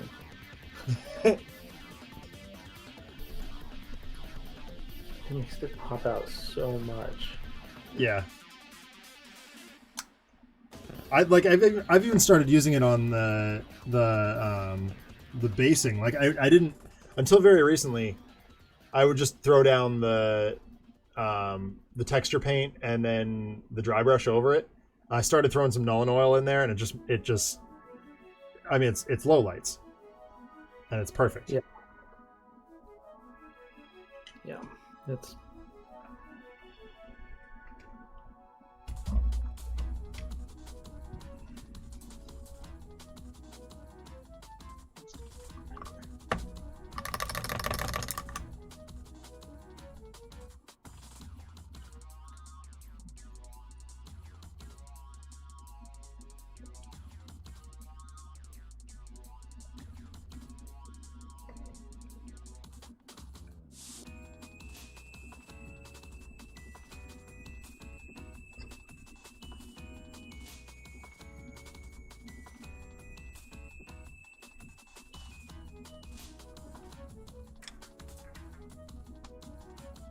God, just like looking at, I don't know if you can see here, like looking at the washed arm versus the unwashed arm. Yeah. I can definitely tell which one's which because the muscles are very picked out. Yeah.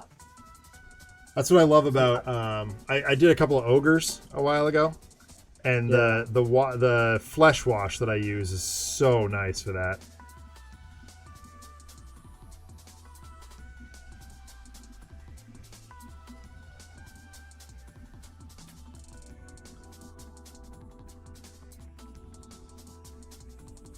This is such a cool mini. I like these turtles ones. They are really rad. I've been thinking about having my boss get some in, so I can paint them also. But that's a ways down the road for me. Yeah, I'm really looking forward to the Batman the Animated Series ones. Those ones look sick. Yeah. I saw some people having problems with them on the Kickstarter. They looked fine to me. Like, What sort of problems were they, or what sort of things were they complaining about? they were complaining about the detail. And I'm like, God. The sculpt of Harvey Bullock is garbage. the Harvey Bullock one is? Yeah. I am not a fan. I'd have to look it up, but it's like he's not overweight. He looks just like a normal cop in a trench coat. Like he doesn't look a thing like his animated counterpart, pretty much. No, that kind of sucks. But I think that's like the only one that I really take issue with. Right. I mean, Mighty Mom is the same issue, but like I don't really care about her that much. Yeah. There is one mini that I'm super excited that they put in Gotham City Chronicles, and I never thought I'd be excited about this in a million years, but it's Bat Cow. You could have mine. I thought that was the funniest thing. As much as I know we talked about it as early as last week, Grant Morrison sucks. Bat Cow is a hilarious concept to me.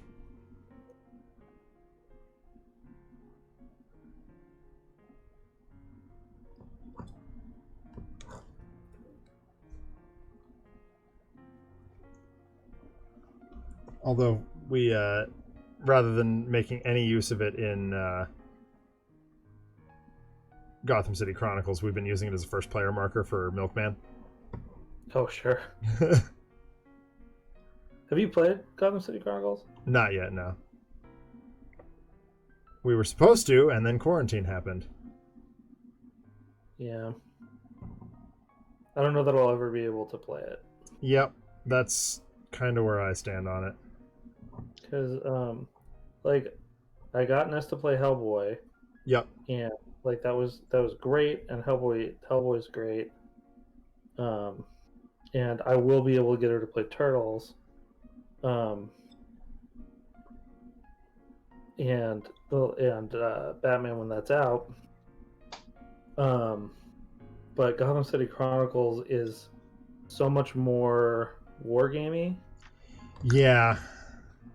That I don't think that I'll ever be able to get that to the table. That's kind of the problem kind of exactly the opposite problem that I have is the people I play with are Warhammer players, but there's the problem right there.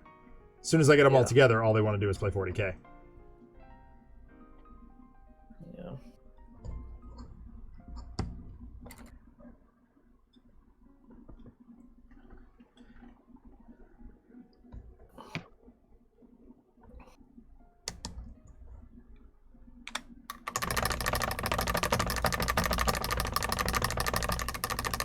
So I discovered that if I lightly brush the browns that I'm using over the silvers of the guns, it makes them look really filthy. But still just a little bit, just enough of the shininess comes through that you can tell that they're metal. Hooray for happy little accidents. Yeah, that's nice. Yeah.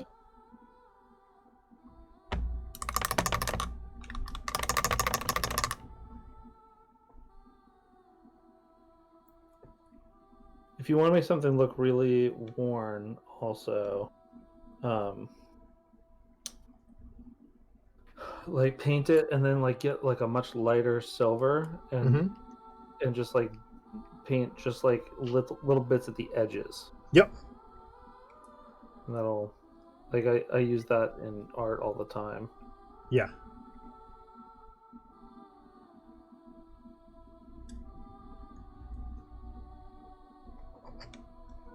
And RPD hits us with the Bob Ross emote.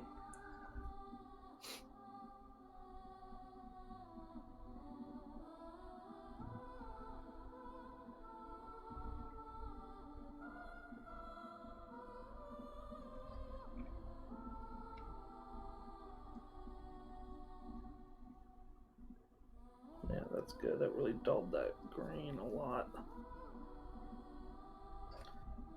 That's really good.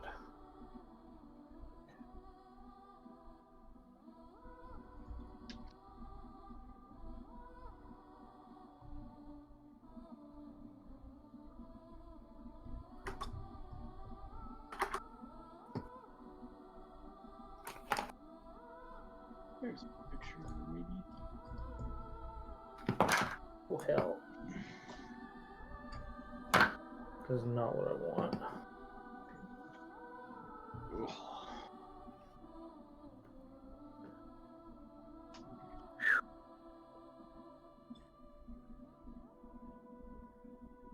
Now for one of my least favorite things to try and paint. Animal fur. Oh, yeah. Mm-hmm. Animal fur. Because it's not sculpted, but you still want to get the texture. Yeah.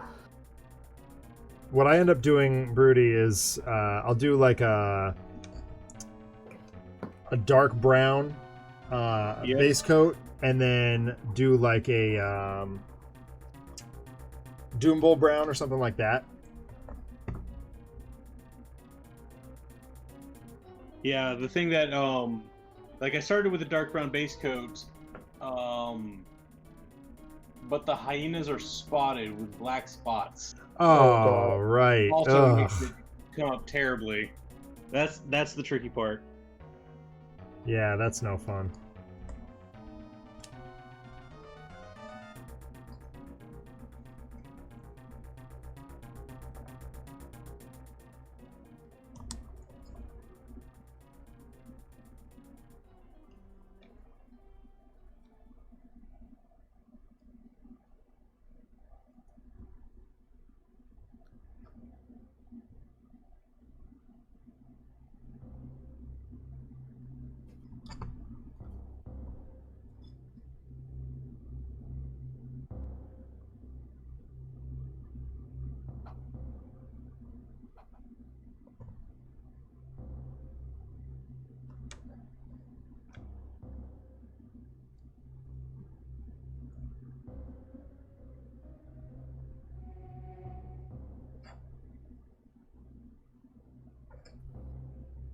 Oh man, that looks good.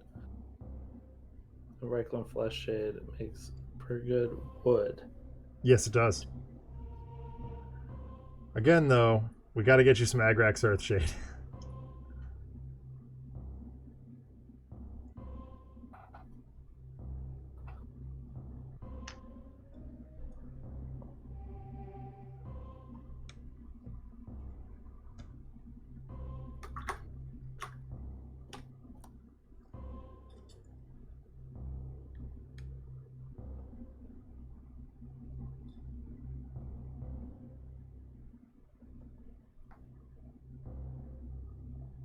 Oh man, that looks wicked. I love it.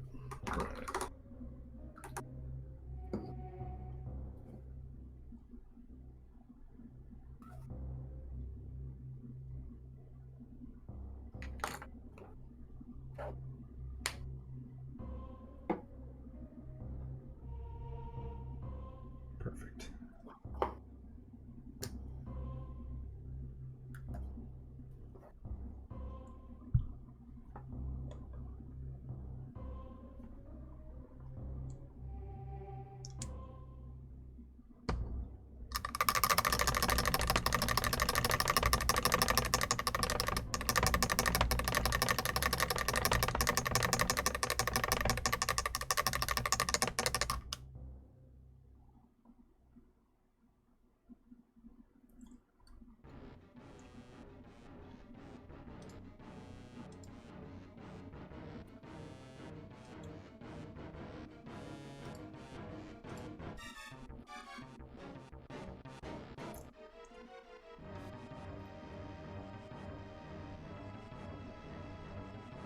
Whoa.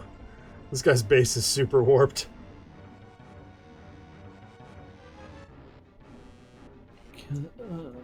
Are you showing us? I'm trying to. There you go. Oh wow. Yeah. Thank you, Fantasy Flight.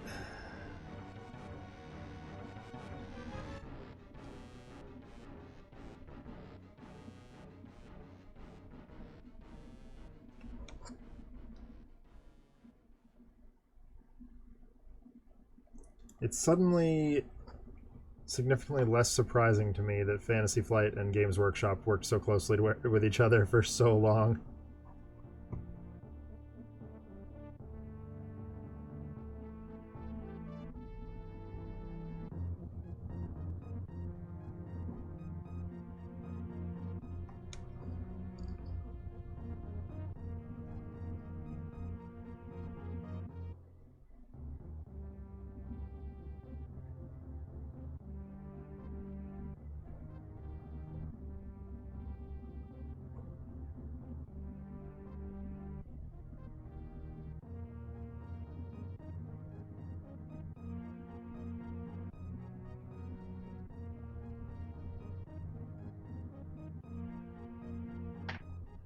Thinking about picking up Metal Gear Solid also.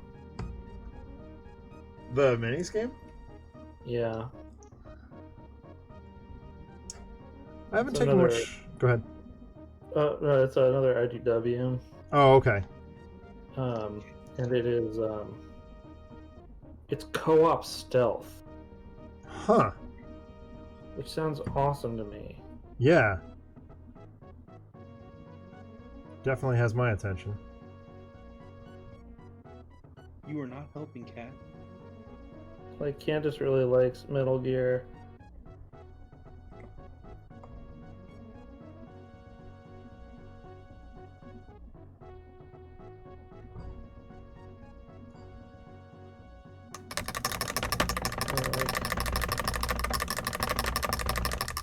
I think I would get that one to the table. Hmm. I think it'd be fun to paint also. Well, that's exactly why I got so excited about this Gears game. Like, Doug brought it to the table once. He and his wife and I played it, and I was so excited about a cooperative minis game with Gears of War characters. And then I hunted and hunted and hunted because it was out of print by the time he got it, much less by the time I got it. Yeah. And I finally tracked a copy down, actually not very far from here, and it was on super sale, so I was pretty happy. And then I tracked down the expansion, which was even harder to find. But I promised that once I got my copy, I wasn't going to play my copy until it was all painted. So we've so far only played Doug's. I was that way. I've had Turtles for 2 years now, though. Mm-hmm. So like I was like, maybe it's time. I think, so I yeah. it out and tried to play it. It's real hard to play a 2-player. Mm-hmm. Especially before they had co-op rules. Right. Yeah, I never liked the competitive mode. Yeah. Like, the villain's doing little enough, you can automate it. Like, yeah. I mean, I gotta be honest, like, having played enough cooperative games at this point, I'm kind of just over competitive games. yeah.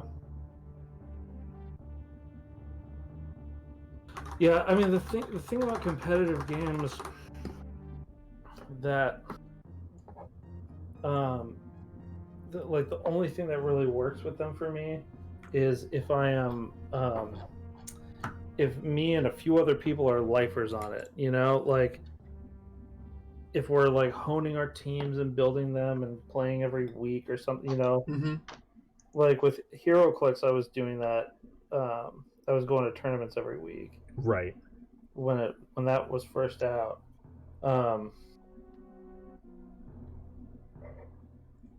But like, I got Marvel Versus, and I love that system. I think it's a really good game. But it's also like you have to build a deck, and you have to, know how to play it, and the strength of it comes from 2 people having the game, building their own deck, and coming together and playing. Right. Exactly. And that doesn't happen. Right.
Hey, 4Gs.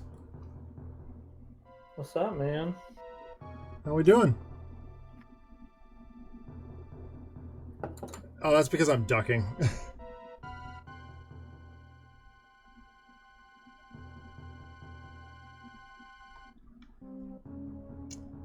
Doing okay.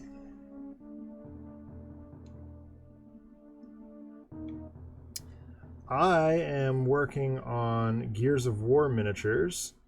Adam is working on Teenage Mutant Ninja Turtles, specifically Rocksteady. And Broody is working on Birds of Prey. And we're having fun chit-chatting.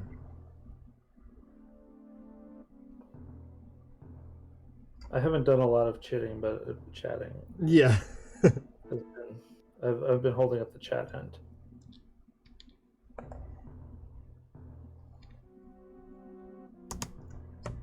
It is a fun and relaxing way to spend a Saturday evening. Yeah. That is the strength of it. This is my unwind time. Exactly. It's the one of my 4 streams that I don't feel like I have to be like on for. Yeah. It's just kind of chill.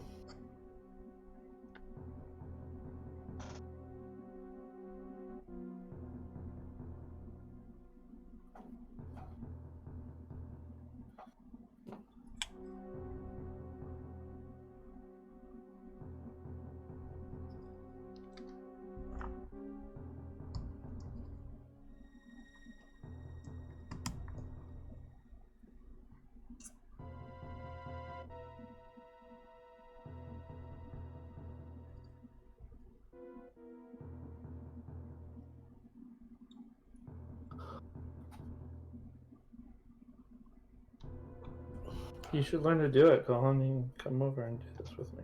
Yeah.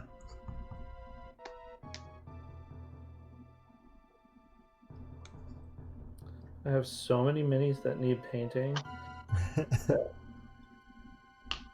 If I only paint one a week for the rest of my life, I'll never be done. Same. I was gonna say I have a giant pile like right here. Mine are just off camera.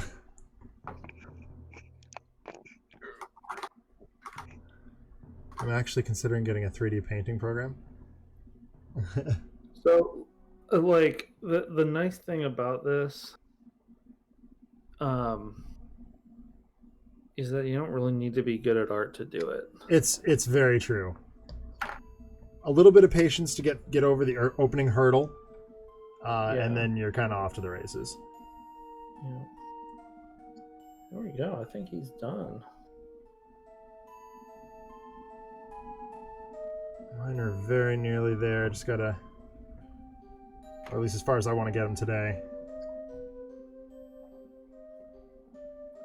Boy, that is blurry. Is there any way that I can...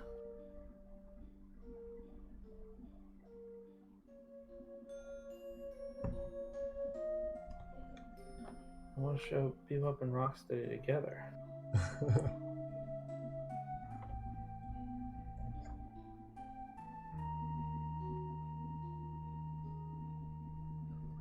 A bit of dirt, and we are good.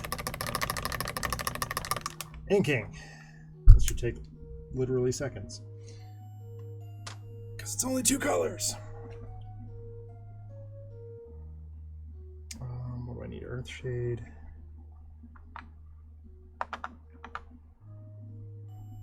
And sepia.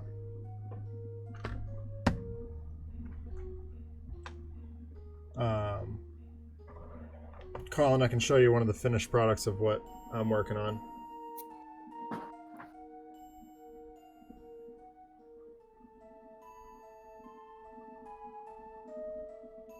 Or I can just do this. Try and show There he them. is. So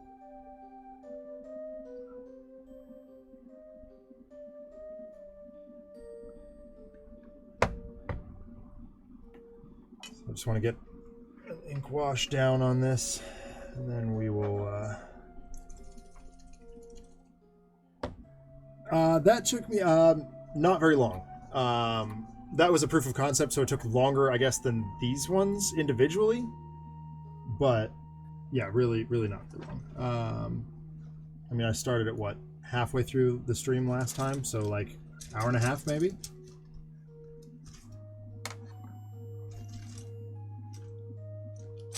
And then a little bit of detail work today.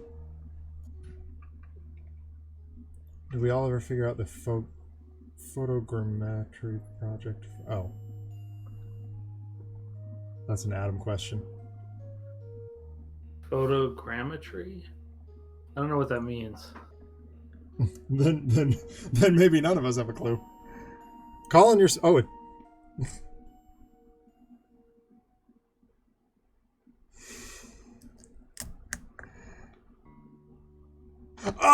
oh yes, we did. We took care of it. Yeah, no, we got it.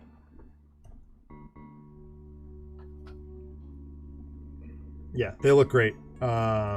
We actually, what we ended up doing is there was a yeah, exactly. I'll show you my complete. This is everything that I have done for that changes constant. And these now. If I can get these all in the. Hold on. Let me look at my camera.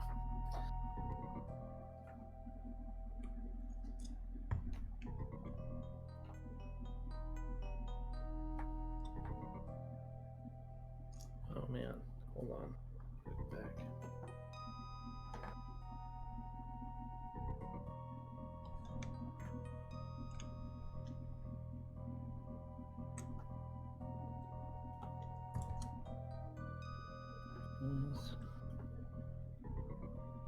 Crane.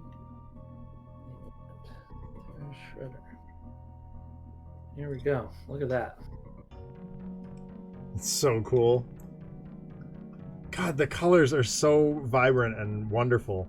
So perfectly TMNT. They're right. I'm really happy with that.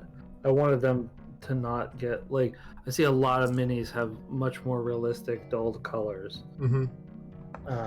And I think that a lot of that comes from using a lot of layers. Yeah. And I want to just like bright solids. Yeah, like I know a lot of painters who will use like 4, 5, 6 layers, and I'm like, no, yeah. I can make a really nice looking model with a base coat, a layer, or sorry, a base coat, an ink wash, and maybe a layer over the top of that. Yeah, these are basically just base coat, ink wash. Yeah. There's a couple like little touch up things that it's like, oh, I did this, you know, I needed this to stand out more, but right.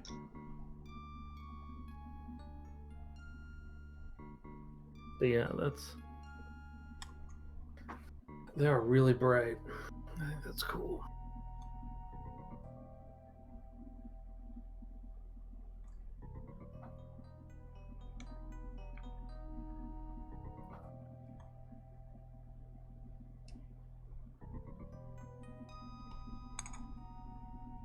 All right, guys, I'm gonna cut out and go put my kids to bed and stuff. So.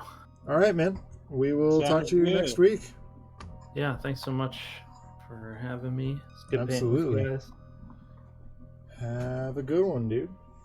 Later on.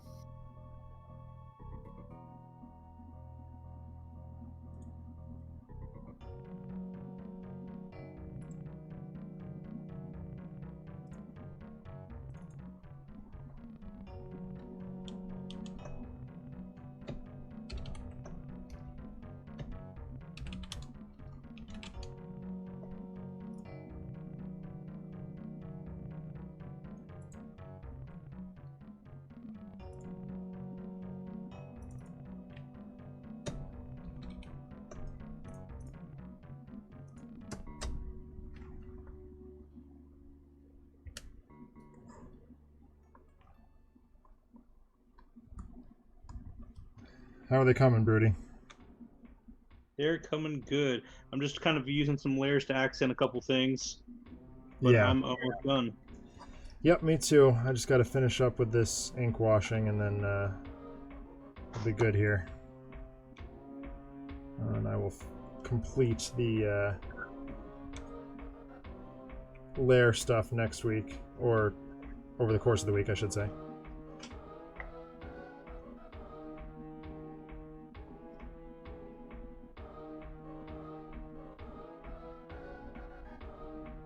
I'm so happy with how these locusts are coming out.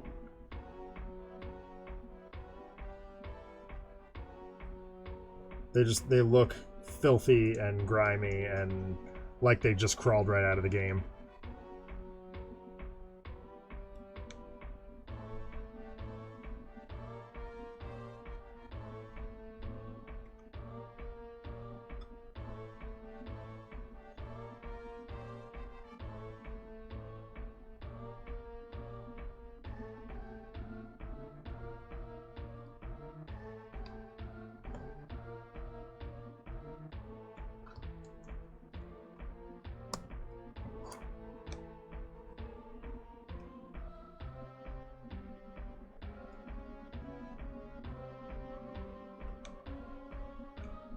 I finally found a window in my house that allows me to get photos of miniatures too with decent natural light.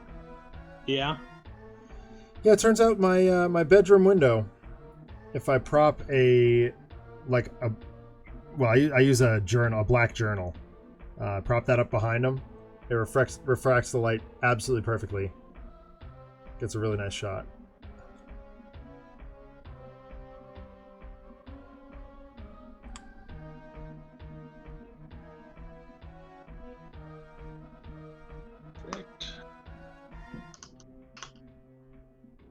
I feel like I need to arrange a day just to textually unload on someone. Coming right up, RPD. I mean, I've got this week left of teacher stuff, and then I'm just working at the store. So once I'm back safely in my hidey hole at the store, that'll be a perfect time for you to do a text dump.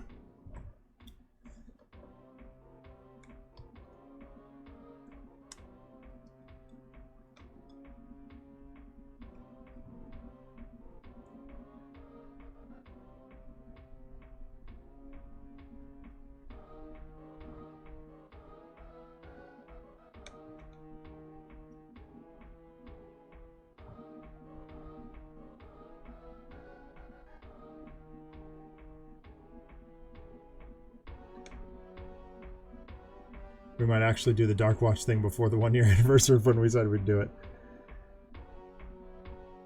Yeah, I mean, you know how busy I am when I'm teaching. Like, it's just tough for me to, like...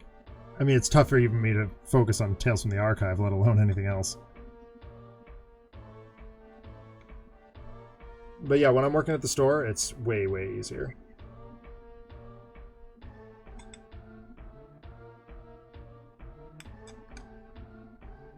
Alright.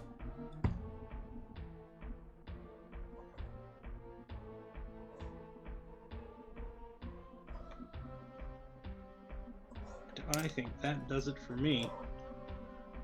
Alright.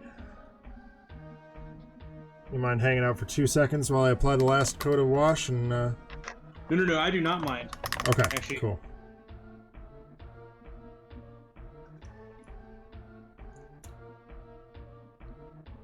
Just gotta get their skin done. But boy, Agrax Earthshade makes these guys look rad. Most people I've spent significant time with outside of my family have been teachers in one form or another. Yeah. Teachers are great people. I like teachers. I mean, I say that as one of them, but like, I've been hard pressed to find a teacher I actually dislike as a person. There are teachers that I don't like as teachers, but they generally tend to be very good people.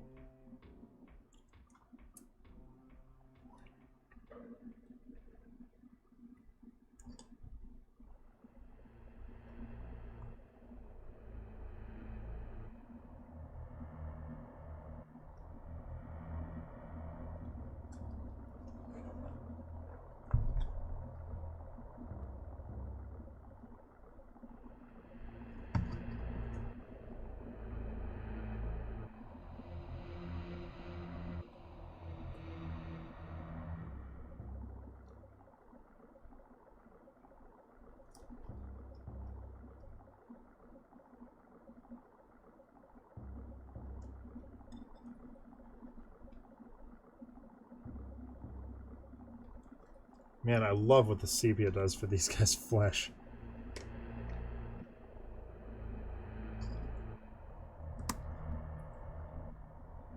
Like, they look good to start with the, what is it, Raktarth flesh or something like that? Mm-hmm. Raktarth flesh, there it is. But it just looks so much more locust with the sepia.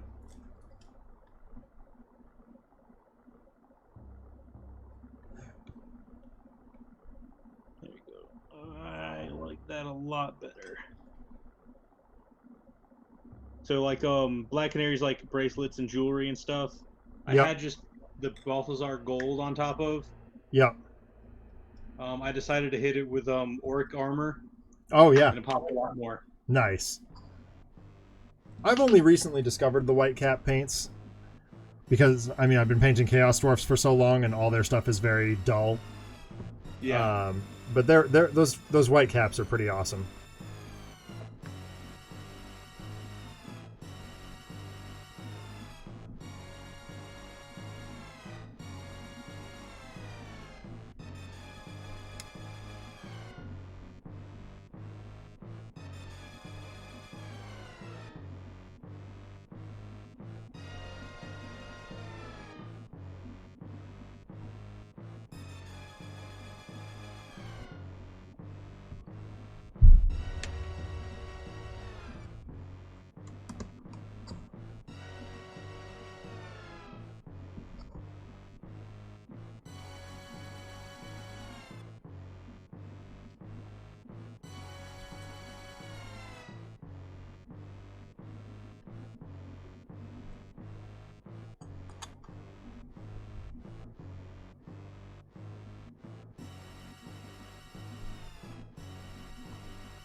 Alrighty, one more.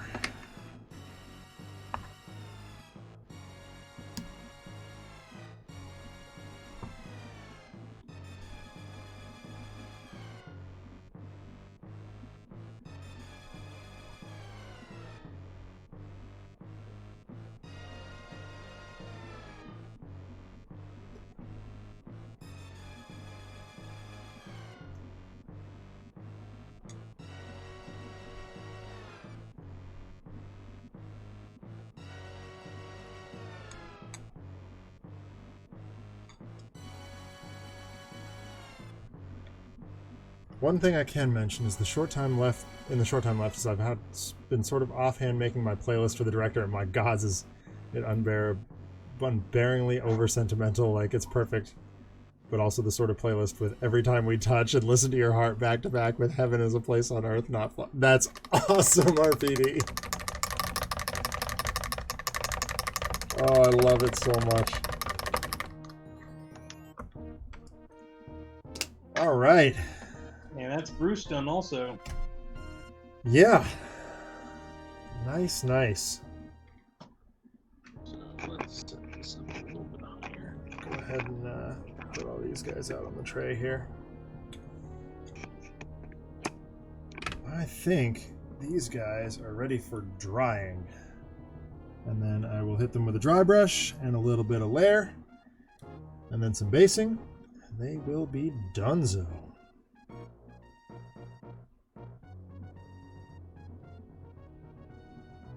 I think the dry brushing is going to help significantly here, though.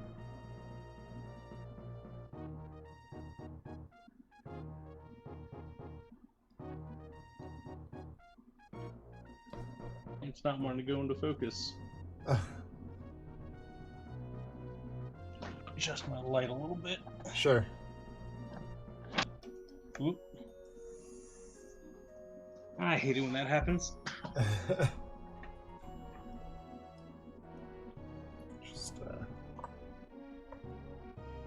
It's way too much light. Do a side-by-side shot here of the current and work in progress.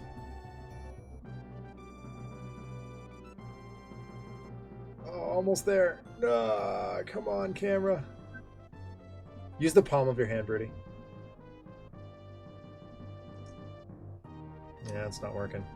What if I grab this? I'll do this. I have a camera that's built for this. So, clearly very nearly there.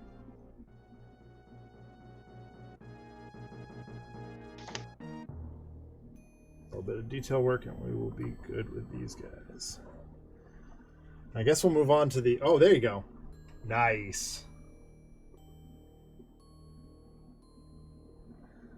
All right. Well, I think that is where we will call it for the evening. Thank you, everybody, for tuning in, to watching paint dry. This is always a good, fun, chill hangout on a Saturday night.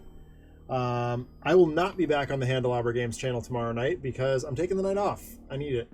I'm tired, and I deserve it. So I'll be back on Thursday. I'm not sure if it's either going to be Mega Man or Gears of War or what, but we'll be here 6 o'clock p.m. Eastern Time. Yeah, thanks for tuning in. Thanks, Broody. Thanks, Adam. And we will talk to you soon. Bye. See ya.